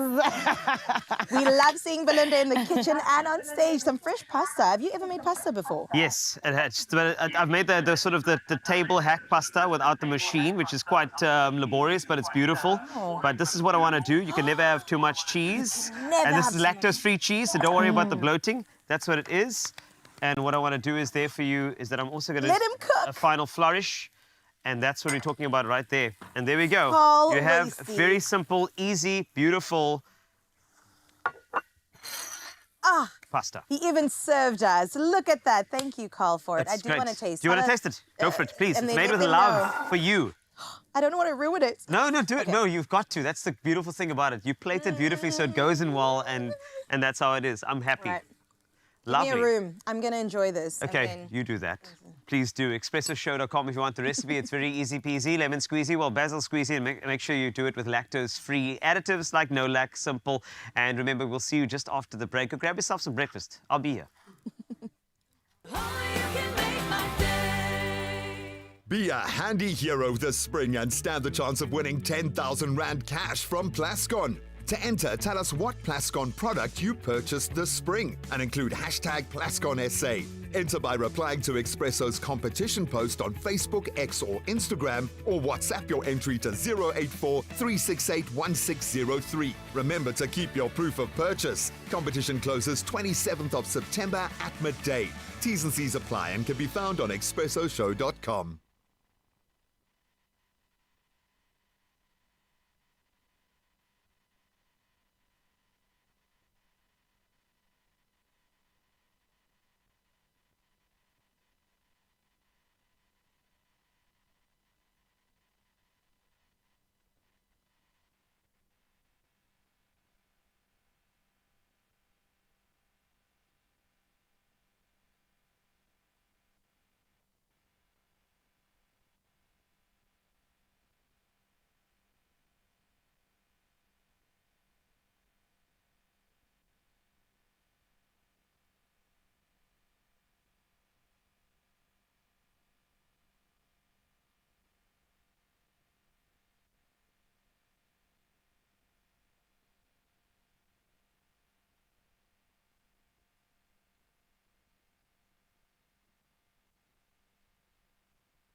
It's my feel-good breakfast show. Welcome back to your Feel Good Breakfast Show. From the kitchen, we continue talking about the wonderful woman we need to celebrate and highlight today. And this woman, we've been honing in on women's health in particular, be it physical or mental. Now, this morning, we touch on postpartum depression in relation to sports in particular. Now, someone who can speak from first-hand experience is runner and award-winning communications specialist, Marisa Calvert. Now, from mental health benefits to physical well-being, we'll explore how staying active can really support recovery and also empower women on their journey to healing, which we want for all women, Marisa. And thank you so much for being here on our couch. Thank you. You got the memo with the green. You know, Yes. there's a theme of green going on. I had a dream. Oh, I had a dream. And I want to know more about this dream and your dreams because they came to reality. And I know you're going to inspire so many women that are sitting at home right now, men too. But let's talk about postpartum depression, something that many women post-pregnancy do face. I do want to get into, can you elaborate on how this can occur, when this happens, what it looks like perhaps? So it presents itself differently in every woman. So postpartum depression, or PPD as we call it, it's a little bit more than just baby blues. So baby blues would last about 2 weeks, whereas postpartum depression actually lasts much longer, up to 12 months post-pregnancy. And it usually means that you need to go for therapy, you need some medication. Some of it can be very, very severe, but it all starts with the mind and what starts transpiring in your mind during those late nights, sleep deprivation, your hormone imbalances. So personally, I had a moment where I wanted to throw my son against a wall. Wow. He was about a few weeks old, but it is where it settles and you're like, get that reality check. Right. And at that time, I had no inclination of any kind of movement, any kind of form of exercise. I'm naturally skinny, so I was like, I don't need to. Right. But 2 years after he was born, I started running. Wow. And that actually came from a friend of mine who had passed away. Never got to meet my son because the day he was meeting my son, he passed away. And a few weeks before that, I had gone into a very dark place and I couldn't see people. Wow. So yeah. I was going to ask you about how this impacts your daily life, but I mean, I feel like you've touched on it when you're kind of closing yourself off from those that love you and want to pour into you, Yeah. and you think that this is your world now. But I can imagine it gets really tough. I mean, that alarming moment of you having that intrusive thought and going, wait a minute, something is off here. I mean, did you reach out for help? So in our community, it's not common to speak about any form of mental health, you know, especially PPD, because it's such a, it's very common but uncommon. As a mom, you are exposed to social media, to the perfect motherhood, to the most beautiful nurseries, and that's all you know. Your feed is telling you all of that. Yeah. And when in reality, like I didn't have a nursery for either of my kids. They sleep with me in the bed. I'm 41 now, so I don't really care anymore what people say. But at the time, there's so much pressure on you to be perfect when in reality you're actually not that perfect. And it's okay. It's okay. And to talk about it and to experience that with other moms, that community is so vital, especially for new moms, because dads, they get it too. They just never speak about it. But it is such a thing where people shouldn't frown upon it because it is a reality for many, many new moms, and they just don't know how to communicate. Exactly. And sometimes it is just something you have to verbalize to realize, girl, you're not alone. Like, we're in this together. Yeah, and you need a listening ear, because somebody that can actually say, you know what, this is what is wrong. And I always look at the healthcare and I think you see your OBGYN the day you give birth, maybe a few days after, and then 6 weeks later. Whereas the pediatrician you see almost every other week with your baby. And if they can do that PPD and even postpartum anxiety sort of scans with the mom, it already helps a lot. Right. Let's get into the healthcare system and attack it heads on. I love that. Let's talk about your own remedies, because you said didn't get moving until a while later, and when you did, it changed your life. And the milestones you hit, 5 months pregnant, out there running a marathon. Talk to me more about that, Marisa. Yeah, so so I started running 2 years after my son was born. It was also just a way of coping. And my partner thinks it's a cult now. But if you're not in it, you always think that though, So, and when I fell pregnant with my second born, or my last born now, definitely going to be last, she's 18 months now. Wow. I found out I was pregnant, and I was like, but I'm training for a marathon, and I'm still going to continue. My doctor said, listen, you are fit, you can continue. Sheesh. I did not experience the darkness I experienced with my son while pregnant with my daughter. And the only thing that got me through that 6 weeks after birth was I'm going to go run after 6 weeks. It was like, that's what I'm going to do. I'm going to start walking, I'm going to run, I'm going to do this, I'm going to do that.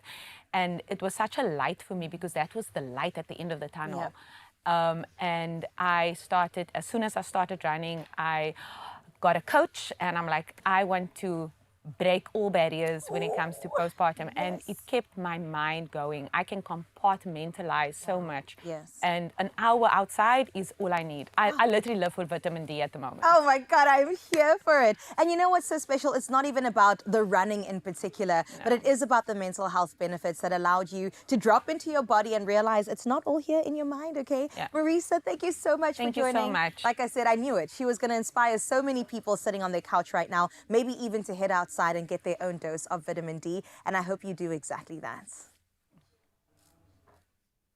Absolutely incredible ladies behind me, of course, and we need to continue this conversation, and we will, because we have to. The spirit of Women's Month is here on your Feel Good Breakfast Show and everywhere. So Kutli was actually lucky enough to attend the Smile Women's Day Breakfast in honor of the Smile Foundation. She rubbed shoulders with incredible guest speakers. We're talking Leanne Manis, Romy Levi was there, Jenna Lewis as well, to name a few. So they all had a strong message of empowerment, as they always do, and surrounded by a remarkable woman and a drive to give back to those who needed most. The experience was truly unforgettable, and we couldn't leave you out of it. We got some highlights for you. Let's take a look.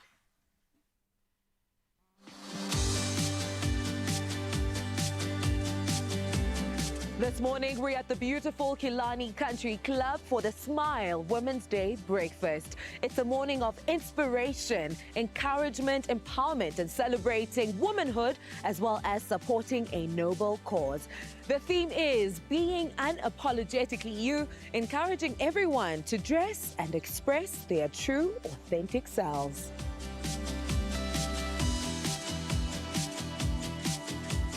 From exciting activities like spin the wheel to a delicious breakfast buffet and a bag full of goodies, there is so much happening here today. World Sports Betting has partnered with the Smile Foundation, adding even more excitement with fantastic prizes. Patience, thank you so much for inviting us to be a part of this incredible Women's Day breakfast. Can you please tell us more about the partnership between World Sports Betting and the Smile Foundation? One of the things we take for granted, and that's a smile. And we thought it's a children's initiative as well, and we collaborated that together with Women's Day. And to make that a success, it was a no-brainer for us. This was very rewarding to do because we're going to be impacting a lot of children with cleft palate issues, as well as just giving a lot of awareness to what cleft palate issues are actually, and raising funds. The partnership between World Sports Betting and Smile Foundation is a new one. It's the first time that we've worked together, and it has been so incredible to see how the private sector can come together to create more life-saving and life-changing transformative surgeries for kids with facial abnormalities and scarring from burns. Why would you say events like this are very important in raising awareness as well as supporting and raising funds for noble causes? So what I like about this organization is when the CEO spoke, they give a holistic, a real solution for the children, not only for the corrective surgery. They provide counseling for parents. They provide all of the things around that surgery that then equip the family to go forward better. Now, for me, that's exactly what these events need to be, is more useful. Leave the people in the audience with practical tools, then we've achieved something. Leanne, thank you so much for joining us here on Expresso. Your talk today is about achieving the impossible. Can you walk us through some of the factors that inspired this topic?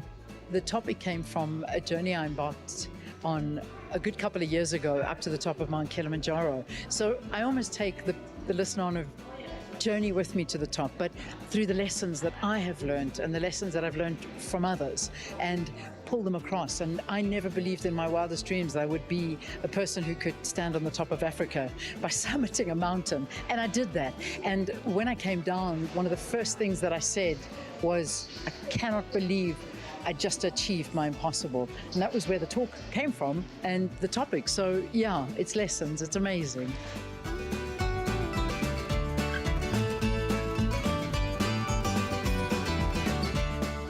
You say it's important for our viewers and just South Africans in general to support initiatives like this?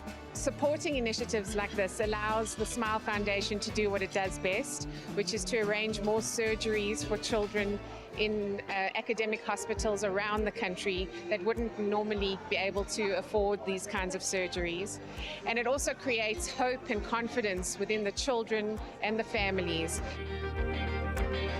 What an inspiring morning it has been here at the Smile Women's Day Breakfast. A morning filled with inspiring speeches, fun activities, music and dance, and a sense of community. This event truly embodies the spirit of giving back. Now remember, whoever you are, wherever you are, you have the power of giving back. Until next time, stay authentic to who you are and remember to keep on smiling. They look so good in white. Like, can you... Hey.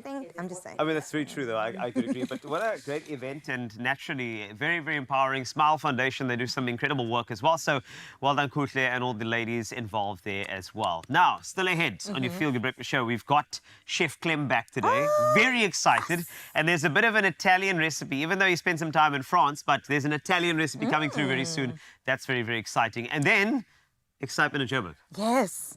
Oh, we need to chat to Belinda. I said dang, dang, dang, dang, and that's coming your way very soon.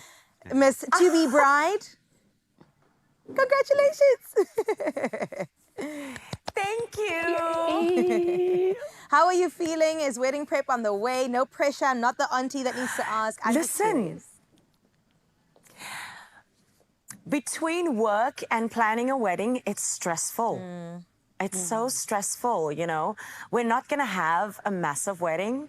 I was just telling Zanele. Yes. We're not going to have a massive wedding, but we are planning to have celebrations in the place that we met the first time, and then we're going to plan a celebration in Italy, and because he's Italian, and then we're going to have a celebration in South Africa.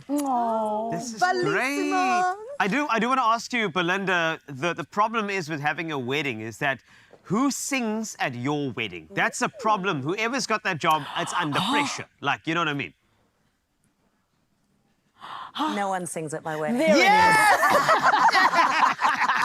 Yes! Good answer. Great answer. No one sings at my wedding. Oh, my goodness. No, she set the standard. I mean, who could ever meet up No to way. it? We're so looking forward to not the wedding now, but the performance that Belinda will be bringing us, and you'll find out exactly why there will be no wedding singer at her wedding.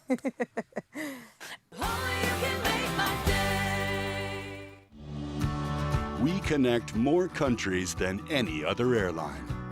Turkish Airlines.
It's my feel-good breakfast show. Welcome back to your Feel Good Breakfast Show. It's going to be a lovely show. We've got a recipe for you. I'm back with Peter and also back with you. Now, in Italy, every meal is a celebration of life, a lifelong tradition which comes down to the art of perfecting pasta. Now, with Woolworths' range of long-life Italian products, you can honor this tradition in every Italian meal you prepare at home. So, back from his glorious time in Paris, Chef Clem is here to introduce us to all the Italian pantry staples we need to dish up the finest pasta. Yes, that's right. He comes back from France and gives us Italian. It just makes sense. Chef Clem. You know what? Talking about making sense. You know the best margarita pizza I ever had in my life? Is in France. Oh, where? Was it? This is France. But there's connections, and I love it. And the Yes. connection is tradition. That's what I absolutely love. So, okay, Yeah. you getting my pan ready for I'm me? getting your pan A little ready, bit of brother. extra olive oil. Olive oil's part of this recipe. Let that heat up, get smoky. Okay, Pasta. pantry staples, if you want to create a good Italian pantry that is always available to us, especially because the thing about Italian food is that you get these cravings and sometimes you're not ready for them. Okay. So what are some of the staples that we should be having in our cupboard right now? So, you know, I'm a little different. Yeah. I get craving for pasta, but my palate gets specific. Okay. Like sometimes it wants fettuccine. Sometimes it wants a penne. Sometimes it wants a farfalla or fusilli, you know? It's all about the textures and the shapes of pasta. Assassino. Assassino? Yeah. Oh, wow. What's... Yes, assassino I love it. It's like the burnt spaghetti. I love it. Yes, It's got a beautiful crust absolutely. though, and the bitterness and the sweetness tomato sauce. I love it. I love it. Assassino is a beautiful It's thing. the English translation subtitles here, the assassin's pasta. I love it, Carl Wasty, yes. Yes, man. It is. So the thing about me, when it I comes love to it. pantry staples, I like having a variety of pasta shapes. Okay. Okay. And then there's a few other things. Good olive oil. Yes. Okay. And I mean good olive oil. When you say good, like I mean, there's obviously like you can get olive oil anywhere. Yeah. Like, how do you know if it's good? For me, a good olive oil is one that still has that fruity flavor and has characteristics to it. So it's not just oil. You're getting a bit of fruit, you're getting a bit of pepper, you're getting a little bit of grassiness. There's all these things coming together to give the olive oil character, which makes it ingredient on its own, right? This is great. So then I go from there, and then I go for a good like grana padano, which my cheese is gone.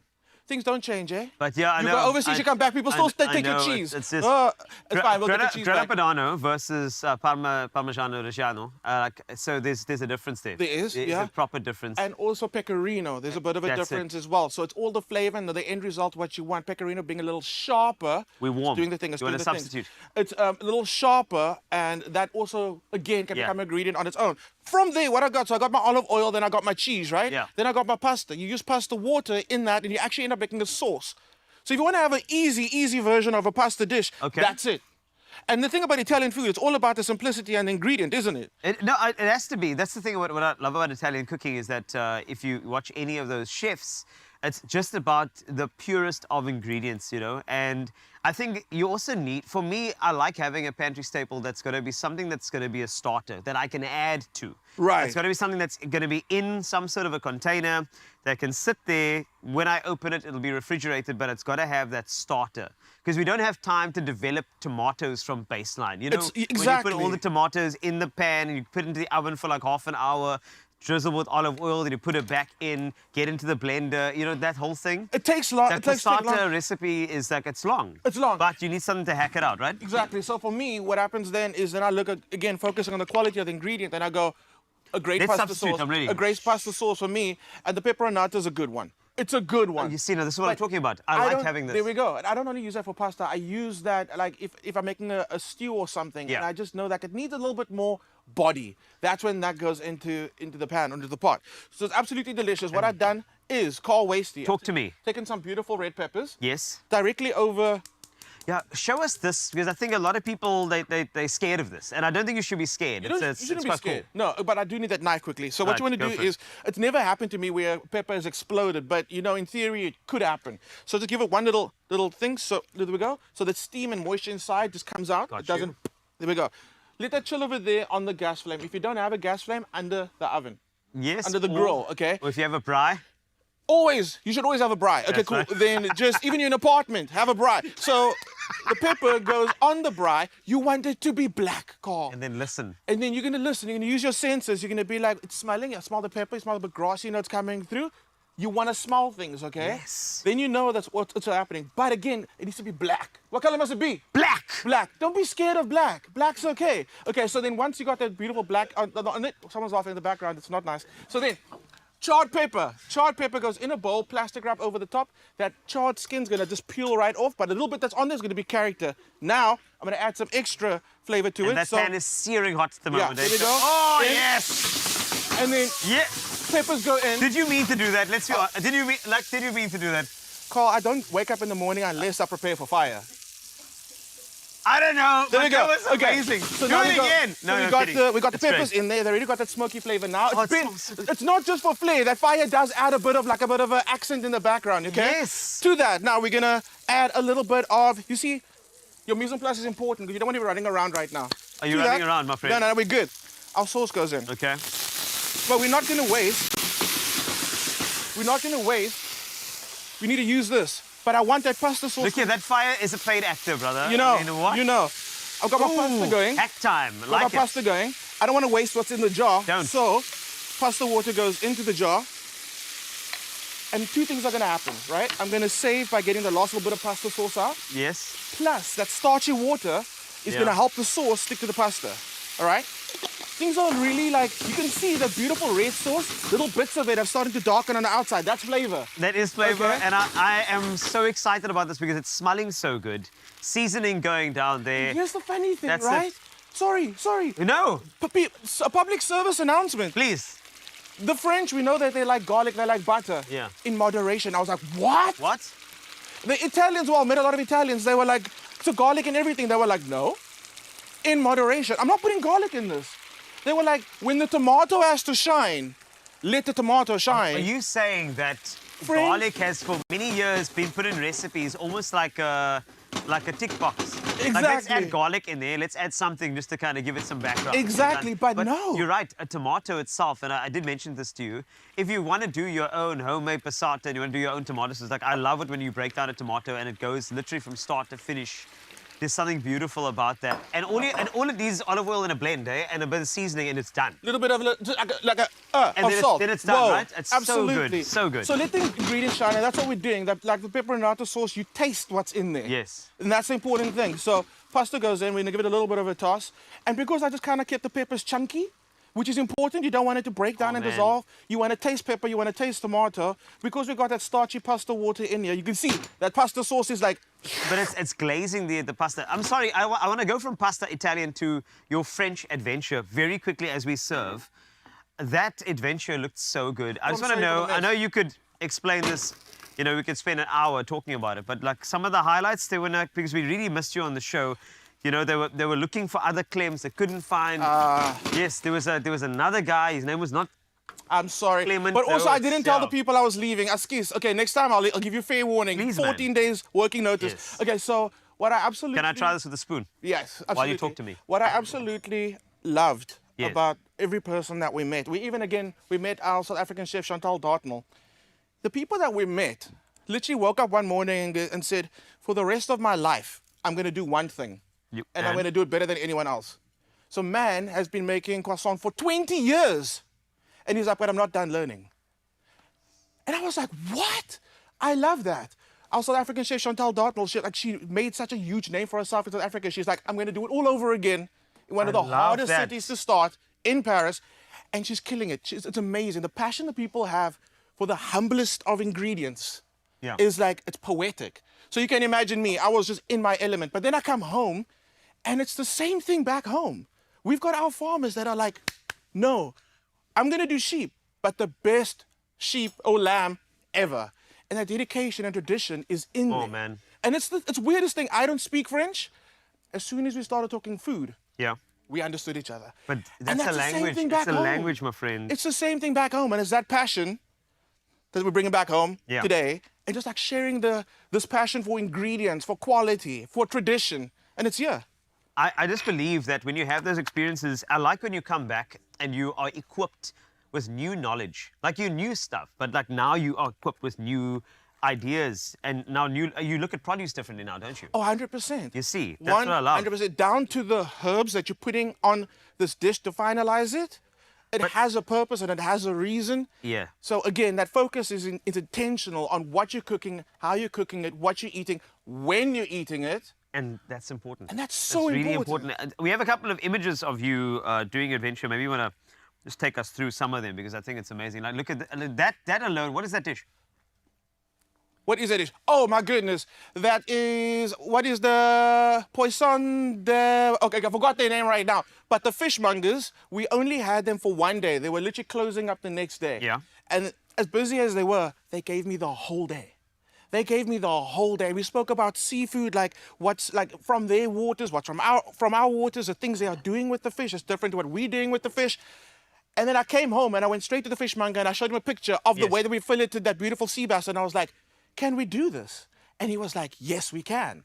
And again, it's like you said, it's bringing that knowledge education from this trip back home and then finding out, wait, we do it really well. It's amazing. And at Woolies, we can recreate that right here in Cape Town, Johannesburg, Durban, with this insane passion for the ingredient. It's amazing. I can't wait. In fact, I feel like we need to do a series of your adventures in France. We have to do that. But for now, the pasta was delicious. While you were talking, I was tasting it. You know what I loved?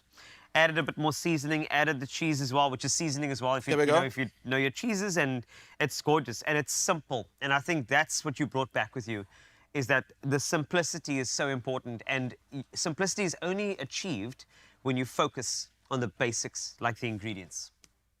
That's all. I'm just saying. There we go. That whole trip, just summed up That whole trip. right there. Call Wasty. There it is. We'll be right back after these very simple and foundation-like messages.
It's my feel-good breakfast show. Welcome back to Feel Good Breakfast Show. This is Expresso. We just made a beautiful, this is penne pasta that was phenomenal. And it came from Chef Clem and his heart. If you want to get the recipe, all you have to do is go to woolworths.co.za. I'm going to finish a final flourish of you with some olive oil. Look at that. How great is that? Sanele, you made brownies earlier. I'm sorry. Okay, I'm keeping this one in Cape Town because you didn't send me brownies. Just saying. You are so rude, Carl, because I feel like brownies are different to an entire hearty pasta, okay? For me, anything with marinated peppers, I am absolutely obsessed. So, Carl, I feel like it's your country duty to share. Please. Well, I'm I would begging love you. to share it Come with on. you. I really would. But I know that the sharing is indeed caring when it comes to not only food, but the arts as well. I know Belinda Davids is alongside Yes. you, and I'm looking forward to, if I may ask, a little performance. I'm willing to pay in love. Oh, you know what, Carl, my angel? This time around, we'll let you keep your money because you're on the Feel Good Breakfast Show, and this is where we give you premium entertainment for absolutely nothing. It is okay. All you got to do is just be part of the Feel Good Breakfast Show family. And Carl is indeed correct, family. Today, we are in the presence of a queen. I am talking about Belinda Davids, of course, and this morning, we are getting to hear everybody. I'm going to need you to put your hands together. I'm saving all my love. Come through.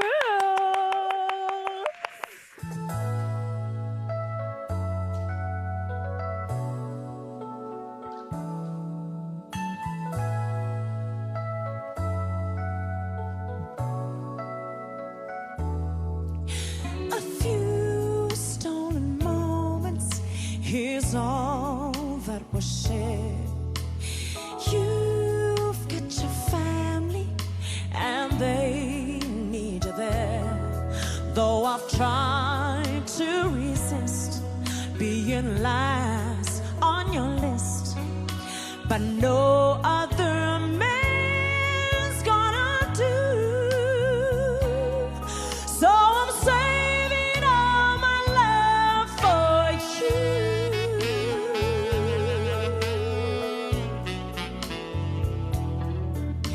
It's not very easy living all alone.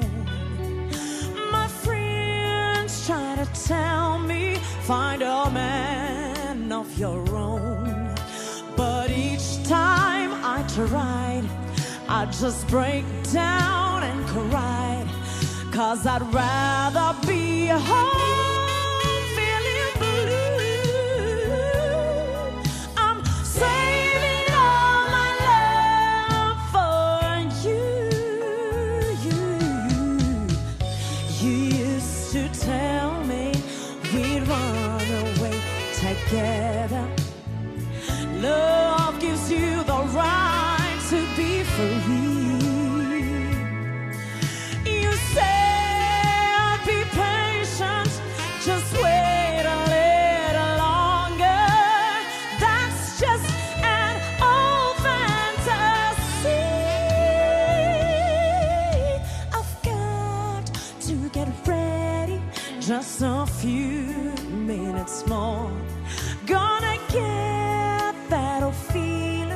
when you walk through that door. 'Cause tonight is the night that I'm feeling alright. We'll be making love the whole night through. Saving all my love. Saving all my love. I'm saving all my love for you.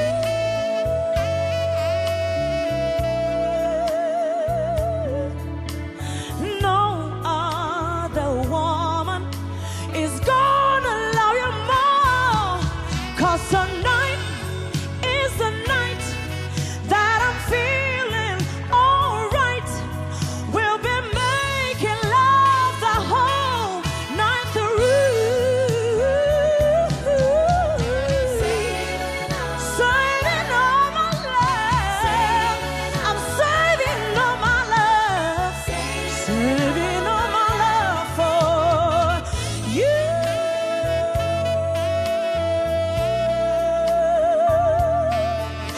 For you.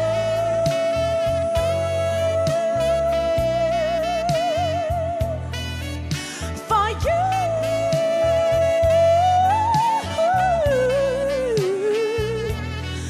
For you. Oh my goodness, everybody make some noise! Belinda Davids, everybody! Oh my word. This is exactly what we need, to be transported to another world by a beautiful voice. Carl, where do you find yourself right now, huh? Because I'm in heaven. What? Whew, my word. Cloud9. Yeah. Absolutely. Yeah. I feel like just please get Belinda a bodyguard. That's how good her skills are. I'm just saying, Zanele, wow. I like that. It was so beautiful, guys. And I literally feel like this is how our mornings should always start off, right? I think we must bring Belinda every day, ne? Just every day. I think, ne? Every single day. Can we? Carl, I feel like you got the power. You can organize that.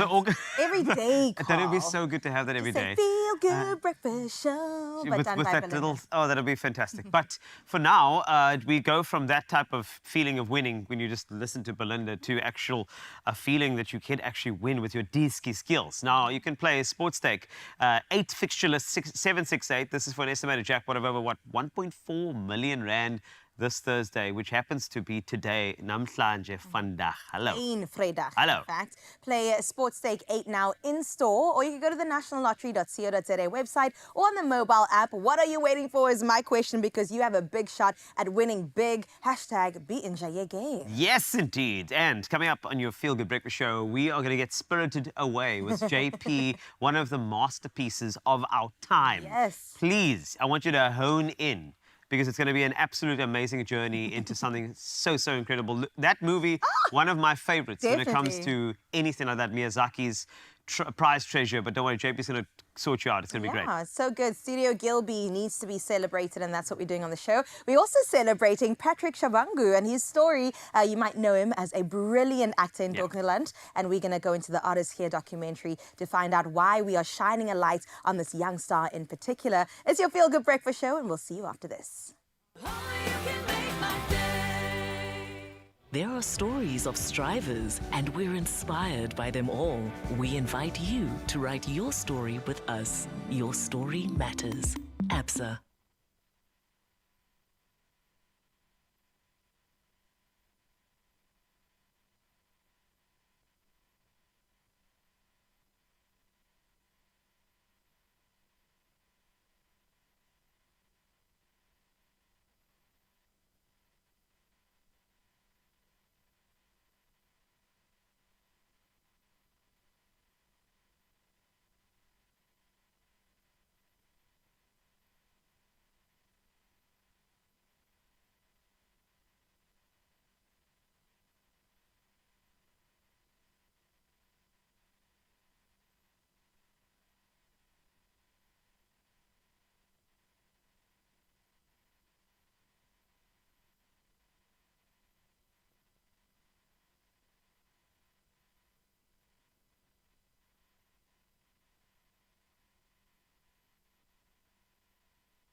It's my feel-good breakfast show.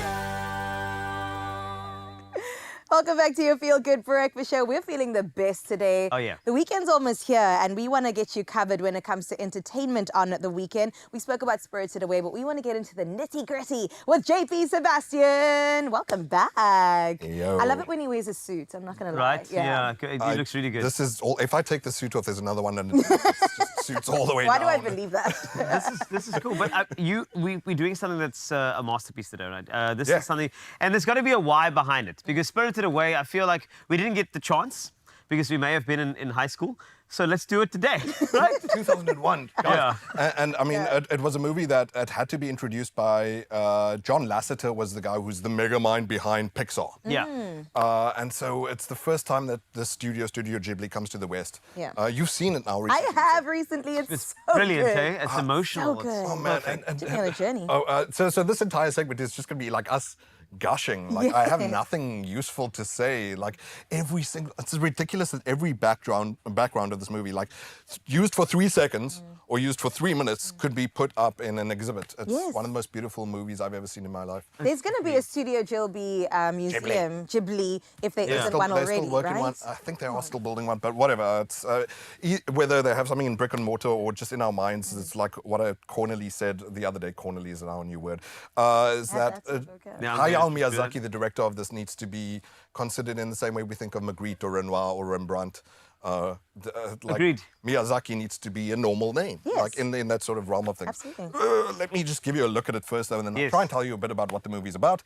But it comes out this weekend, and it's such a rare opportunity, guys. We don't really get to see big screen stuff. Yes. That is just an artistic masterpiece like Spirited Away. Here is one of the introductory scenes of the character Chihiro and Haku trying to cross a bridge into a magical world, but she's not allowed to breathe, otherwise the gods and the spirits will find her.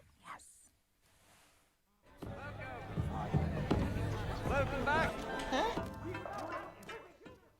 It's too good. All three of us were just talking about like memories. Yes. Attached to it. And I mean, this word gets abused so much, but like relatability, like Spirited Away feels familiar in so many ways, man. Like I said about I was just talking about, because this is part of a festival, a lot of Ghibli movies feel like you can almost feel the warmth of the seat in a still image where someone just sat or rolled up a piece of newspaper. That's It's like, about Ghibli too, and we also touched on this off air. It's the fact that it's for anybody. Like, I didn't think I was an anime fan. My brother is huge into the world, but when I watched it, I was absolutely enamored. I couldn't take my eyes off the screen. And for all ages, hey? For all ages. I watched it now, like at 30 It makes you feel tiny again. I mean, I know that's not hard for you, Carl, but- Exactly. No, I just... that's so true. But like, if I look at the... I watched Heidi, Pokemon, Dragon Ball Z. That was my only introduction to anime. I mean, like, just by the way, Hayao Miyazaki was... Some of our crew members were like, what? Going insane and wanted to watch it all over again. Everything of that feeling is in this movie. And that's the thing about Key it. animation. So on the point of key animations, just by the way, because I've got so much that I want to say about this, but I will never have enough time, is that a key animation, one thing, every time there's an action that needs to move fluidly from point A to point B, point A and B are key frames. Hayao Miyazaki demonstrated this to Roger Ebert by clapping. And he said, Ma is the sound between the claps. I die. Yes. It is so beautiful and so peaceful, these moments of Ma, of these emptiness. But also, there's like an element of scariness to this. I know we said it's for all ages. I'm sure kids can watch it, but Yes, they should. there were moments where I was like, I'm a little scared right now. And because, so Miyazaki was so interested in, he read some of these shoujo magazines, which are these young ladies, like he was like, I want to do more with heroines. So he's got Nausicaa, who is a heroine. He's got Mononoke, who's a heroine. He's got now Chihiro as well, and this is in this 10-year-old bracket. So you need to give kids a bit of danger to let them know you can overcome this. So I'll give you a bit of the story is that she's going to a new neighborhood. She's ashamed. She just had to say goodbye about that, obviously. So she's a bit sullen. She's a bit forlorn. And she gets spirited away by going down this Alice in Wonderland type hole. Hole, it's a bridge through to an abandoned theme park where her parents think, oh, they're just going to die on the buffet, and her dad, everything comes easy to him. He's like, I've got a credit card, don't worry. And obviously a witch curses them, they turn into pigs, and she has to work and we'll never see again. But that, can be baked in with beautiful memories like we have. Just speaking of memories, guys, like I swear, if Greg, our sound engineer, if you played this music right now, JP's Kla, I will get goosebumps and I will cry in front of you. Joe Hisaishi is a master, is another name we should be able to say in names like Beethoven and Mozart and whatever. But can I just quickly throw at you just quick numbers? I know I'm eating into my time here real bad, but Sight and Sound is the magazine that is the go-to for the cream of the crop critics. It is rated in Sight and Sound as 75th greatest movie of all time. Wow. It is one of only 2 animations on the list. Ooh. The other one is My Neighbor Totoro, which is by the same director. Also, yeah. Even normal folks who are not these, snooty critics, IMDb has this as the highest rated animation of all time at number 31. Steven Spielberg said he's not sure that Disney is ever going to be able to make a movie as beautiful as Spirited Away. He says it's greater than any Disney movie he's seen. Steven Spielberg. Wow. And Billie Eilish wrote a song called Chihiro, so I feel like stamp of approvals are just going everywhere. It resonates that much. We have another visual, I'm sure, just to kind of tantalize the taste buds even more for this, because it's back in cinemas, right? So it's like I said, the little girl Shiro has to find the bravery to take that first step as a little skittish little 10-year-old, and has to save Haku even at some point, who is this person who you just earlier saw saving her. So here's another look at Spirited Away. Please go watch this movie this weekend. Now I want to help him. Oh, man. Oh, I just heard some piano notes. Cut the camera away from me. Thank you so much, JP, for joining us. And I know you have your ticket. I definitely need to get mine too. This weekend, you say? Yeah. And please, some people think, oh, it's, they're these arty movies that JP talks about. I'm not allowed, or it's not for me. No. Any age, any person, any group you're in, Spirited Away is for you. Oh, yes. Wow. We should watch it, Carl. We should go together. Yes, I'm ready. All 3 of us, yes. Let's go cry together. Thank you so much, JP. Miyazaki's masterpiece. But let's go get Spirited Away, and the way is Joburg. Let's go there. Less enchanting. Yeah, you should come here. Thank you very much, Carl and Carissa and JP. Expresso family, so good to be with you. This morning, I told you about us having great conversations, right? I mean, as we always do. But today, we get to be with our Artisgia family. I'm talking about Christel van Tonder. She is, in fact, a documentary maker who is a part of the 13 series, or rather 13-episode series that is happening with Artisgia every Thursday at 8 p.m. where they air their audio documentary. It is meant to bring social awareness around certain topics. And one that is really interesting is the one that Christel worked on. It is about the first black child who went to a white school during South Africa's very first democratic election in 1994. And his name was Patrick Shabangu. And we are getting to hear from Christel why she chose his story for her episode for this beautiful documentary series. Everyone, let's welcome Christel, please. Thank How you. are you, my Christel? I am absolutely wonderful. Thank you so much. That's good. Being in good company this morning. Oh, we are in the best company because we have a mind as brilliant as yours that has delved into such an incredible story. I have to ask you first and foremost, why did you decide that you wanted to be part of this audio documentary series? I got to meet Patrick in 2005. We actually went to school together. Now, I can't really remember the day or the moment that we met, but they've got so many memories of him. And then we ended up studying together drama afterwards. And then when I joined the SABC, I went to my then program manager and I said, I know this guy, Patrick. I think his Afrikaans vocabulary at that stage was better than mine. He's got brilliant sports knowledge. And I was introducing him to kind of get him maybe to join the team. And then Terence said, but how about you tell his story? And I was kind of like, I don't know. I know him so well. I wasn't sure was Patrick going to go for it. And then the more I thought about it, and the moment I pitched it to him, he didn't even think twice. He was like, absolutely. It's just such a nice story to tell. And then, we started to work on it. And it was such a journey. Even though I knew him for so many years at that stage, just to get to really know him and tell his story was just an absolute blessing. And it's such a privilege that he invited me into his house with his families. Beautiful. And actually with you going into his house and, doing all of this research on him, I can imagine there were some really incredible moments. But what would you say was the number one moment that really just stuck out to you that was so memorable? So Patrick's story is, yes, as you mentioned, he was the first black child in Lardespark Primary School. But he was raised by 2 fantastic families, 4 people. Yes. His biological mom and dad, and then his white family. And I got to travel with him to his biological mom's house in Molotu. And the year before we did this documentary, she had a stroke. Oh, wow. So she struggled to talk, but she really enjoyed talking to me. And it was at her house that I really got to see the essence of Patrick and his roots, you know. And he is in Ndebele. And I asked his mother, what would she like for her son? Because she spoke to me about she really would like him to get, you know, to get a girl, to marry. And I said, but would you like him to have a traditional Ndebele wedding? And she immediately said, no, definitely not. Wow. I want him to be happy. And if that's what he wants, that's good. But I'm not going to pressure him to do anything that he wants, that he doesn't want. Wow. And I got that same answer from his white Afrikaans family. And it's just 4 people that wanted this boy or this man now just to be happy, whatever that looked like, whether it was an Afrikaans Christian house or in his traditional family in Molotu.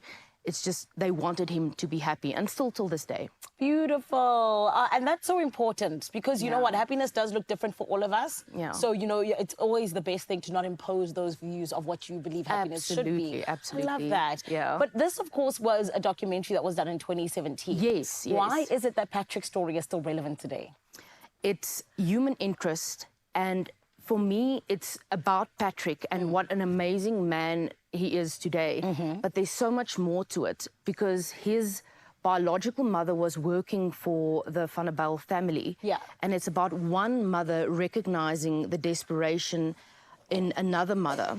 And I think that is universal. I don't think that ever goes away. Yeah. And I think Patrick's story, his is unique, but it's still going around today. And we live in 2024, and I just think there's so many small themes in there that is still relevant.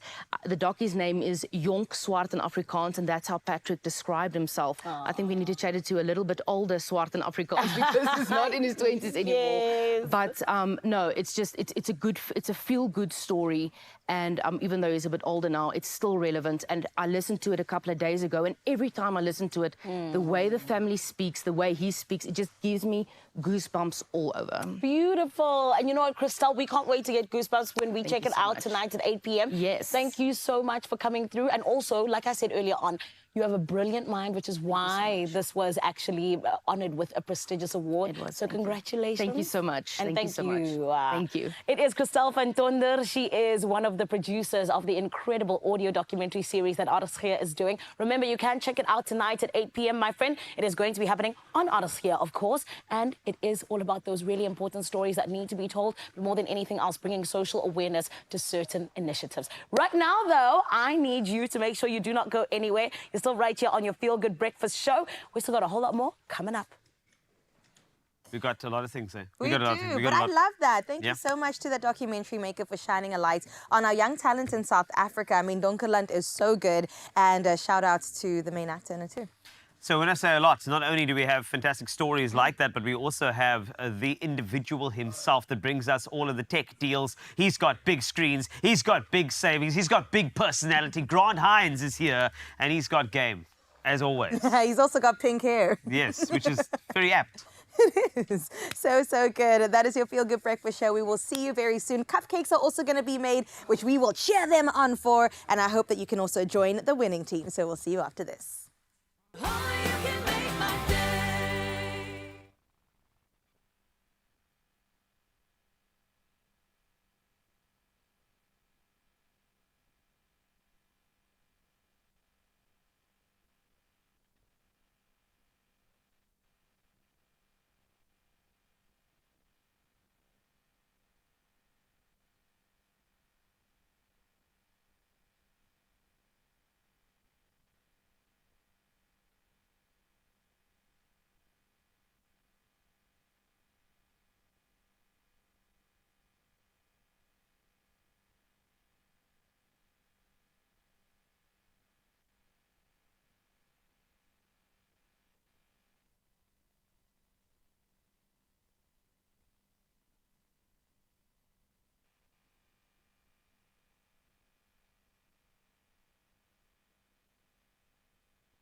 It's my feel-good breakfast show.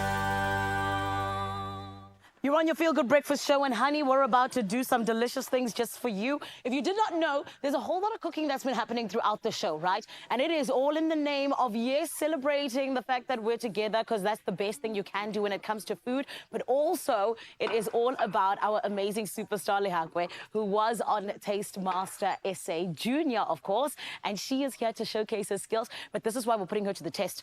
She is going up against pastry chef Mahlatse to show us how it is they do when you put them up against each other, having each an ordinary cupcake that has no icing on it or anything. And today, they have to try and put on as many delicious sprinkles and everything to be the winner. So, ladies, how are we feeling right now, huh?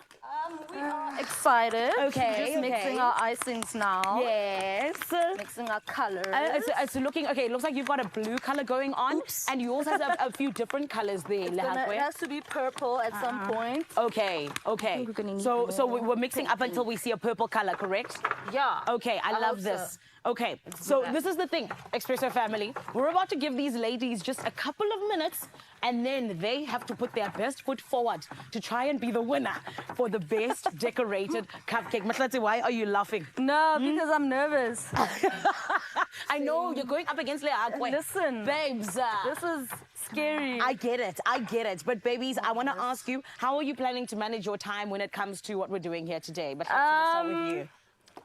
Just gonna keep it simple. Okay. Yeah. Okay. Keep it simple, and then we'll see how it goes. Lehakwe, what about you, my honey? Same. I'm gonna keep it simple and play it safe. Okay. Yeah, simple and safe. This is why I'm not doing it, because I would put everything on. It's okay. I think whatever color comes out, that's what we'll work with. Yeah. Okay. Let me ask you, my Lehakwe, what's one decorating tip that you've learned in your career of being a young chef? Is to create a focal point, Yes. to create simplicity in my creating of the cupcake. Nice. Now I'm really nervous. Yeah, she's got all the answers. That's what it seems like. I like it. Okay, ladies, I'm about to start the timer for you now. It Okay. seems like you guys have got your lovely icing. Are we ready to go? You need a scissor. You need a scissor. And then we're ready to go. Okay, I think, are we good to go? Do you definitely need a scissor? You definitely need Okay, let's get a scissor going. Yeah. And let's quickly get our ladies ready. Can we tear it off maybe, perhaps? No. Okay, Do you have a need- knife? Can we get a scissor, please? Just so that we can 100% start off. You can tear it off. Okay, yeah, there we go. There's some tearing off. Okay. See, we are resourceful in this kitchen. Thank you very much. We are very resourceful. There we go. All right. This is so So you each need nerve-wracking. 3 of those It each, is. right? Yeah, I think Mahlatse, so. I want to ask you, what are you going to use as your superpower? Okay. I'm gonna use my skill. Okay. All right. Yeah, I feel that's you. All right. Are you fine? Here we go, ladies. Okay, thank Ladies, I'm about to start your timer, so you need to be ready. You need to be ready so that we can get going. Okay. Okay. Here we go. I'm gonna give you 2 minutes each, my babies. Oh no, that's not enough. It's not enough. It's gonna have to be enough, my loves. I've got the magic wand. Here we go. In 3, 2, 1. Let's get decorating. Let's jump right in. We got this, ladies. The ladies dive right into their delicious icing. Who will be the first one to come out on top? There it goes. We have got the beautiful Lehakwe, who has already started on her very first cupcake. Each got 6 cupcakes in front of them. But the question is, what will they do? There is, in fact, a little bit of a technique that the ladies seem to be using. I see that Mahlatse over here is deciding to put icing only on one side. Okay. Ladies, let me ask you, what exactly is inspiring what you're going for right now, huh? I don't know, I'm just letting creativity run. Oh, okay. I don't have an inspo, I don't know what I'm doing. It's just vibes, honey. I love it, I love it. And Lehakwe, speak to me, have you Whatever ever... happens, happens. I love that. Whatever happens, happens. It is what it is. It is what it is. Oh, my baby, I want to ask you, Lehakwe, have you ever had to decorate under pressure? Yes, I guess. The Taste Master. I but thought not so. cupcakes, though. Not cupcakes? Not cupcakes. Okay, okay. What did you have to do under pressure then? Icing cakes. Yes. What else? Oh my gosh. Oh my goodness. It seems like we've got a lot. Oh, but it looks like Lehakwe is using it. Wait. Oh, I like it. See, this is why you did so well at Taskmaster SA, my baby. This is why you did so well, ladies. The time is running away. Oh my God, time is left. And What are we on now? Oh my gosh, this is. I would say you probably have around about a minute left. I would say. Even less, ladies. You got 30 seconds left. I'm gonna need you to get into some of those sprinkles. I'm gonna need you to find your mojo with the sprinkles. I'm keeping it so. Oh, it looks like you're going. Okay, so there's absolutely 20 seconds left, ladies. Ha, ha, ha. It looks like Matlati is not even going to add any sprinkles at this point. Lako is going in with some delicious marshmallows. 7, 6, 5, 4, 3, 2, 1, and stop, ladies! Stop yourselves! That looks nice. Yeah, that looks nice. Stop yourselves immediately. Let's see. That looks nice. No. I am the judge here today. This is so exciting. I'm so happy. All right, ladies, let's have a look. As a taste master chef, Matlati, I like what you. This is my mic now. I like what you did here. This is looking very, very colorful. Thank you. And the fact that you used all the colors when it comes to, all of these things. And then also over there, I like what you did in terms of the marshmallows and the sprinkles. You brought it together nicely. And I also like the fact that you chose different things for your cupcakes. This is a very difficult decision. So Cape Town, I'm going to need you to weigh in here for me and help me out a little bit, me, my microphone, and Matlati as well as Lehakwe. What do you believe should be our winner today in terms of the cupcakes? Zanele. It's a tough one, Any but stuff, I did like the rusticness that Matlati went in with, and the fact that things fell apart. And then you know what? She got up again. Fall down. What do they say? Yes. 7 times get up, 8. I'm here for that attitude. I'm gonna have to go for the competitor. Like, I like the fact that there was the addition of some extra, speckled egg vibes as well, which I do appreciate. So I feel like we got a bit of a deadlock here in Cape Town. Also, the person who lost the point of their piping bag, that is extra points for me. So I'm not sure. Oh, ladies, this is a tough one. In Cape Town, they're divided. I'm going to have to say the winner today of our cupcake decorating competition is... are we ready for this, Mzansi? No. The brand new Miss South Africa cupcake decorating champion is... Lehakwe!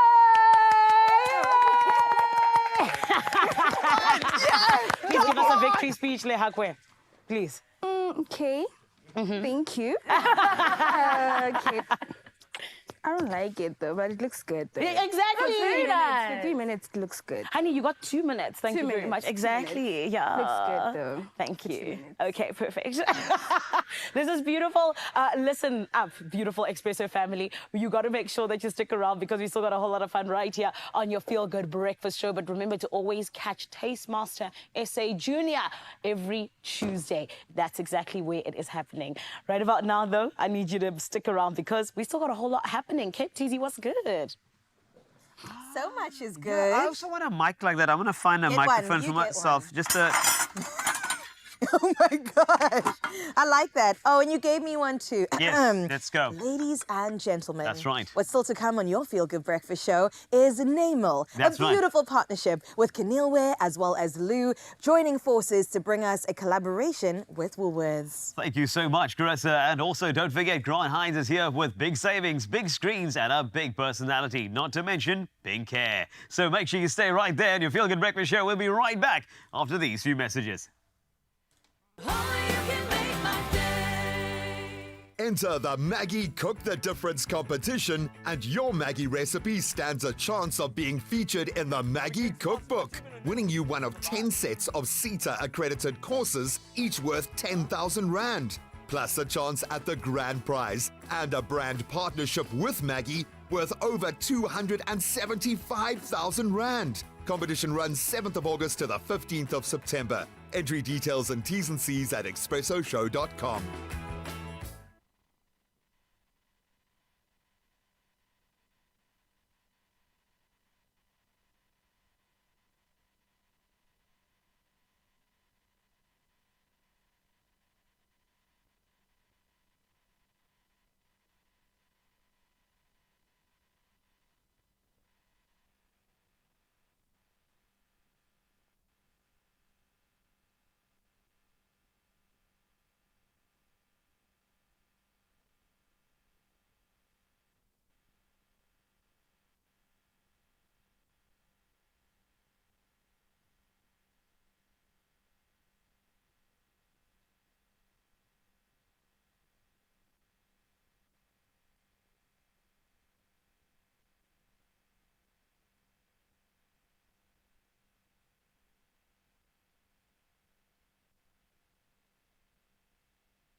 It's my feel-good breakfast show.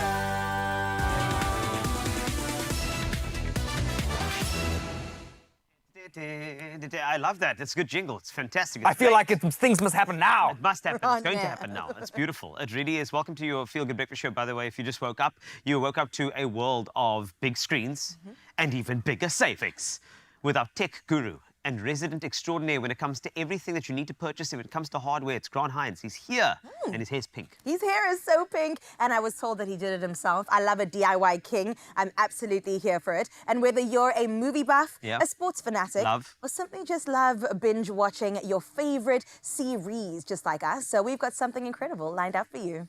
All right, Grant. Okay. Good morning. Good morning. Let's do this. Like every time we drop these game things, I freak out at the price. I go like, what? This can't be real. I have to contact the producer. Is this the right price? Did you put the right Yes. thing here? So there is the Samsung 75-inch UHD TV, right? So it's bigger than the TV that I have at home. Crystal UHD, 75 inches, 4K. I'm shook. This normally goes for 19,999. Yes. You're right. So it's because I've got a similar TV at home and Samsung, and then it's a smaller version. So I had to cut down the price. I got a smaller one. But this is on sale now for 11,999. Incredible. So I have to ask, are you sure? Because at the moment I'm kind of in the market for I a know, I'm TV, su- and I'm sure. Is it? I'm sure it's happening. I had to double check with the producer. So it's a great price. And it's a smart TV as well. I was going to say, you sure about the specs too, and it's a smart TV. Yeah, Don't sell us dreams. I'm shooketh, dude. Okay, Can so I- there's a couple of reasons. You want to, if you're upgrading a television, Yeah. right? Yes. There's a couple of ways. You can upgrade in size. Yeah. So you might have like a 48-inch or a 32-inch, and you want to get to a 75-inch. This is a great way to upgrade at a price which is very equivalent to smaller TVs, which is awesome. That's what this price cut was crazy. I was like, what is going on here? Then you also want to upgrade the resolution. So you want to upgrade the fact that you might have a 1080p TV that's considered HD, but you might want to watch your Blu-rays in 4K, or you might have a streaming service that's got 4K built into it, Right. and you want to get the best image quality, so you upgrade your resolution. So this is 75 inches and 4K. Amazing. The other thing you might want to upgrade is that if you don't have a smart TV, you want to get a smart TV. One of the benefits of having a smart TV is that all of the apps that you use for streaming or watching or listening to music, so for instance, you listen to Spotify or whatever the case is, you can download those apps to the TV. What? So there's no extra boxes. That's crazy. It runs on the TV. You just switch on the TV, and then you can listen to your music through your soundbar or watch your favorite TV series without having to have a console or a box or a dongle. You know, those little smart TV dongles. It just neatens up your space a lot more, and also it runs on the TV. You don't have to check, is the power on for that thing? Is the power on for the TV? It's all there. And it's got Samsung's display. Like, I love Samsung monitors and TVs. Yeah. Every display I have in my house is a Samsung. Samsung display. And the main reason is that they manufacture the best contrast ratios in the world. So you get like the blacks on the screen look pitch black. It looks like the TV's off. And then the Wow. lights on the screen look like bright white. Wow. And then you obviously have the smart TV aspect of it, where you can control how flat you want the colors and that kind of thing. Grant, can I please ask you, I gotta just interject. So I love watching movies, whether it's at the cinema or at home, so this is speaking my language. I said, yes, bring on home cinema, but I'm not tech savvy. And you mentioned that, this makes it say, I'm a little bit confused. So is this for the everyday person too, not just for those that know all the specs that you just mentioned? Definitely. Okay. All those things, it makes those tech things Yeah. more accessible to people who don't have access to them. Right. So you don't have to buy extra things to be able to watch a streaming service or listen to music. Yeah. You can just use the television. It's built into the TV. There's no extra things.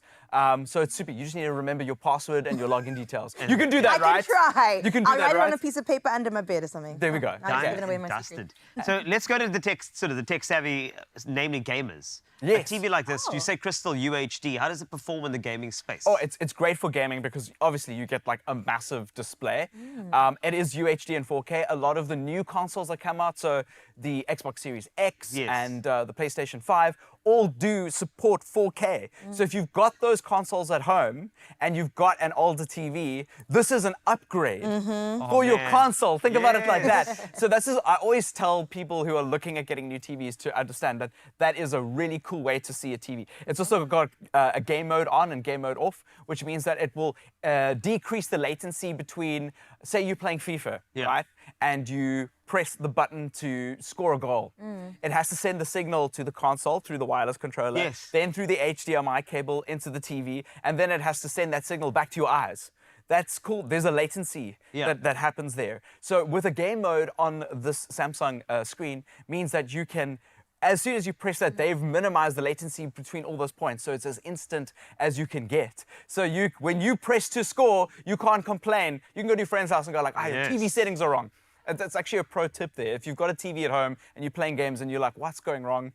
Just check if it's on game mode. If you don't have game mode, you know, game have got your back. Skip the TV. Game has got your back. I'm so mind blown right now, Cole. I'm just like, there's so many things I don't know in this world. Latency, the loop, it kind of gets shortened. So, fun fact, like, do you remember in the old days where all the TVs were wired in? Yes. Especially from PlayStation 1 days, your latency was next to nothing. Yes. So when you pick up a game that's been remastered, like Tony Hawk, for instance, on a new thing, your muscle memory is off. Right. Because you think you're getting old. It's actually not. It's because when you did things when you were younger, it used to happen instantaneously, and now it's a little bit slower. But TV and technology and companies like Samsung have built their products to try minimize that. So you can't just buy any old TV. Because if you buy any old TV, all those problems exist. You just don't know about them. Right. And then when you buy a proper product, like the Samsung UHD 75-inch, you are minimizing those problems and they are fixing and rectifying them. So you get the best gaming experience possible with the console you've got. There are many reasons to get this TV. One of them is that on a 75-inch TV, I look a lot taller. So maybe do that for me if you don't mind. 11,999. I mean, it's just an idea for you, but quick one. What are you playing at the moment? I know you said FIFA, EAFC, new one coming up. I'm looking forward to that one. But I watched the Gamescom is happening at the moment, so I've been like really dragged into Call of Duty again because all the new Call of Duty stuff is happening. And then I'm also playing a lot of League of Legends. Okay. You know. Yes. Let's get nerdy. Very That's cool. fantastic. Have you gamed before? You know what? When you say PlayStation 1, I said, that's it. I've Is that done. your What are you playing? What are you playing? What did you play? I played Crash Bandicoot. I was literally about to say Crash Bandicoot. PS1. Spyro? No. SSX Tricky? We did Lara Croft Tomb Raider, and we did Abe's World, and we did... Brilliant game. Yeah. They've actually released a new Abe's Odyssey. Just What? Yeah. My name is Abe. Tony Hawk Pro Skater also comes to mind for me as well. And then Siphon Filter. That was a terrible game. Right. You know, the It was name terrible. Siphon Filter just means suck. Yes. Yes, and it sucked. Oh, that's the greatest review you'll ever hear from Exactly. Grant Hines There we go. himself. Well, if you are in the market for a big upgrade, now is definitely the time. I mean, you've heard from the expert himself. You don't want to miss out on this deal, okay? Head over to your nearest game store, or you can even visit game.co.za to grab this TV before the deal ends, and that is valid until the 30th of August. Get the TV.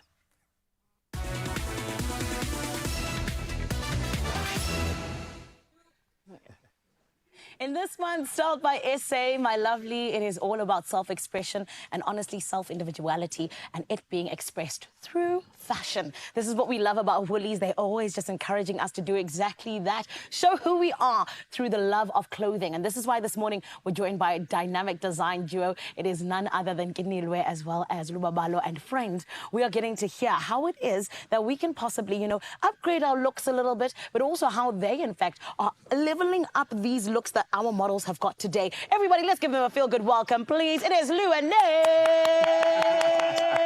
Hello, you superstars. Hello, how are you? Amazing. How are you guys? Great. That's good. Guys, I want to talk to you very quickly Yeah. just about, you know, the love for contemporary fashion, rather, and also just how we can use it to sort of, you know, elevate our own looks. Let's start with you, my name. Thank you so much for having us. I think elevating your style is very personal. Style is very personal. So it's all about adding bits and pieces that express your personality and how you want to view yourself out there. For sure. Yeah. And I think style is really just choosing clothes that fit you well. Yeah. It's like there's so many designs. You have to choose designs that fit you well and that go well with your body. which makes you stylish, I guess. Beautiful. And you guys are super stylish, which is Thank why you. you're sitting with us today. I want to ask then, when it comes to your own style, how is it that you decide to sort of, allow your voice to be heard or even express yourself? Let's start with you, Lou. Like I said, sizes. Yes. I'm so focused because I'm a big guy. Yeah. I really had to choose clothes that fit me well to actually showcase my style properly. Yeah. Once I discovered the clothes that fit my body well, it was so easier to actually style some elements.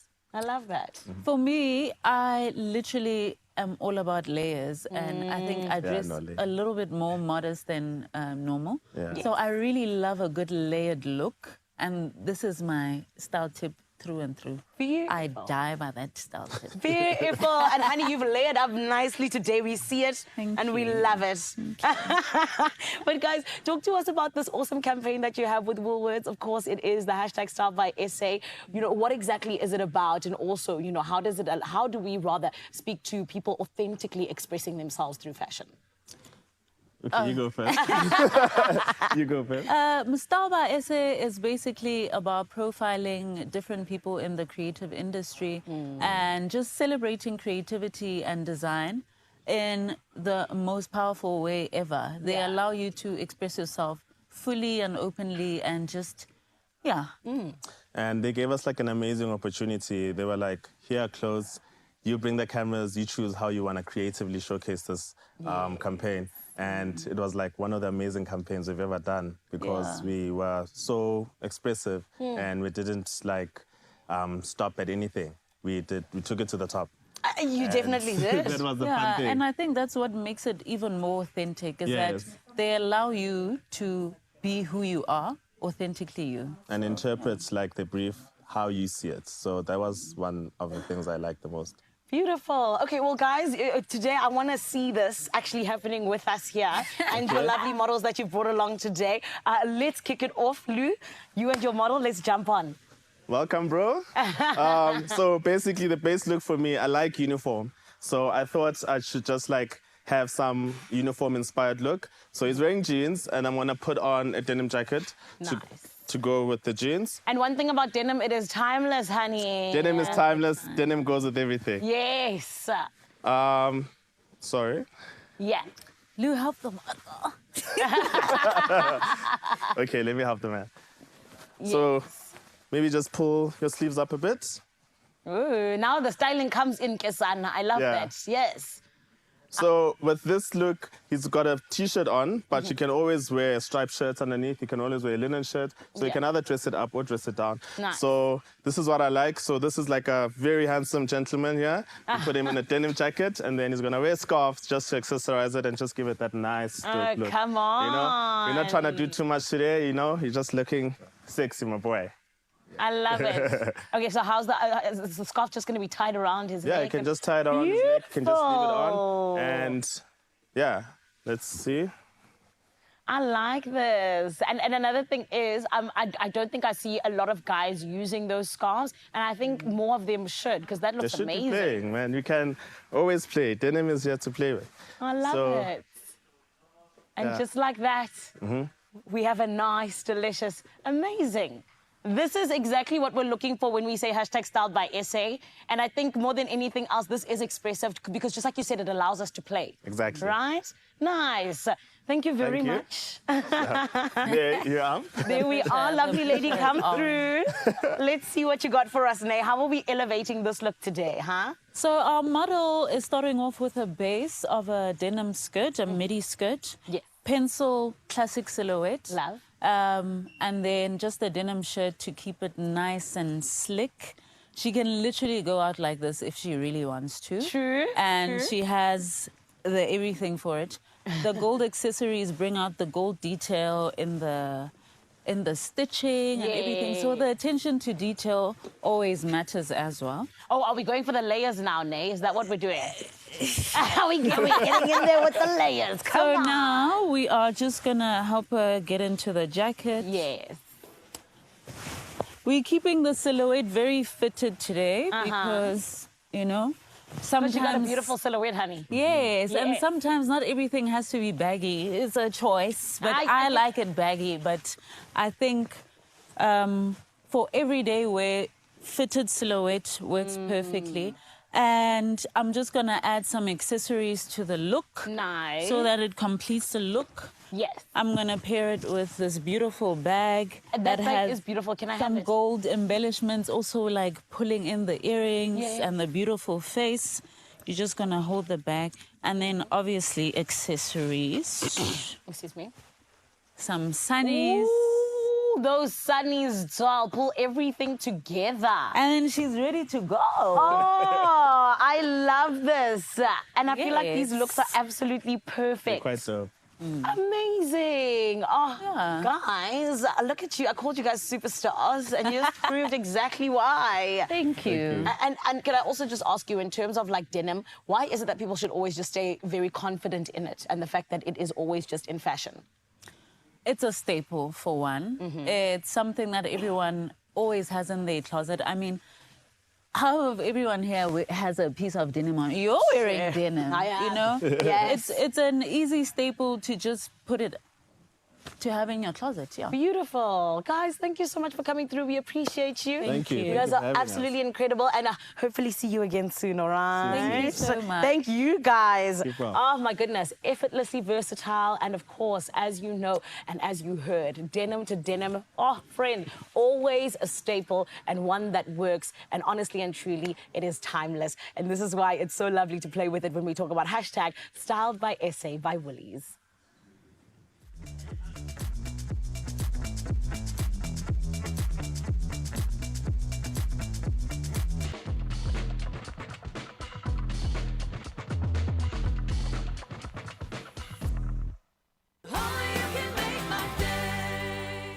Your skin is thirsty for natural oils and moisture.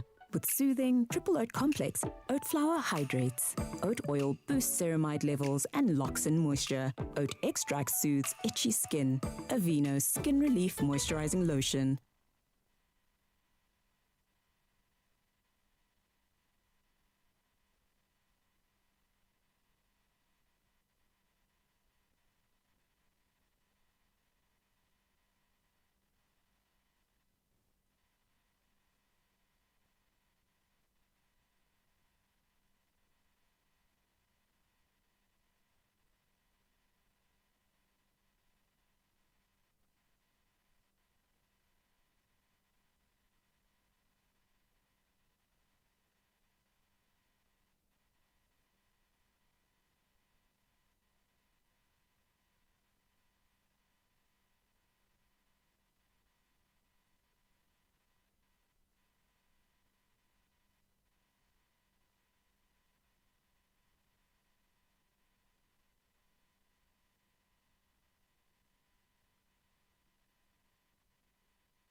It's my feel-good breakfast show.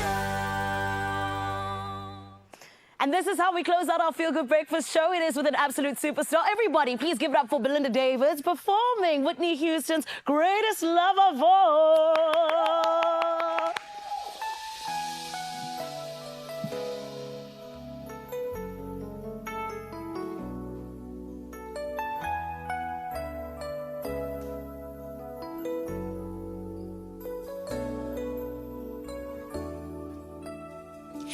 I believe the the children our future. Teach them well and let them lead the way.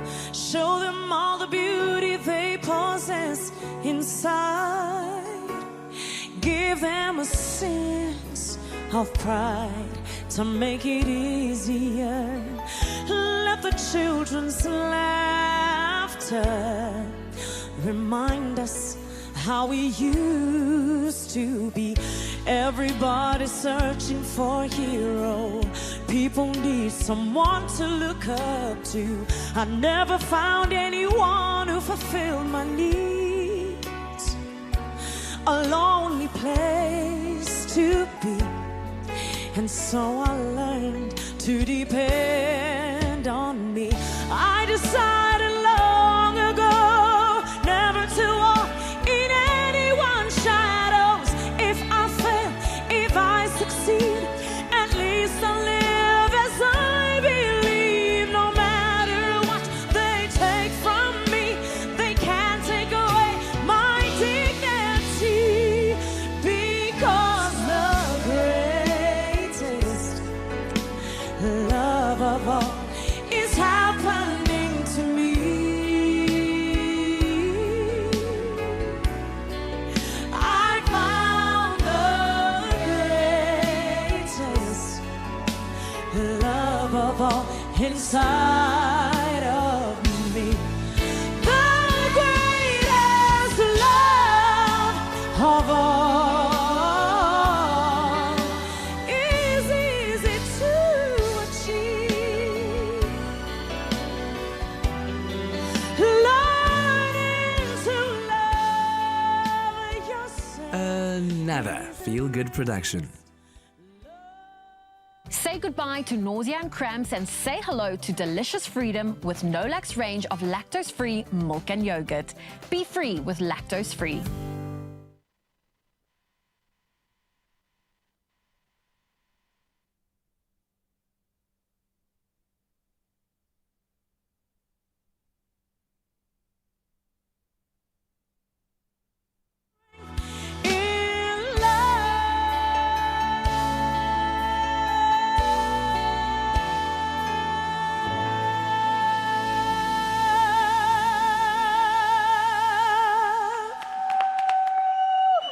Her name is Belinda Davids, everybody. Come on. Don't forget to share, like, and subscribe. And this is Belinda Davids. Ah, man. It's beautiful, right?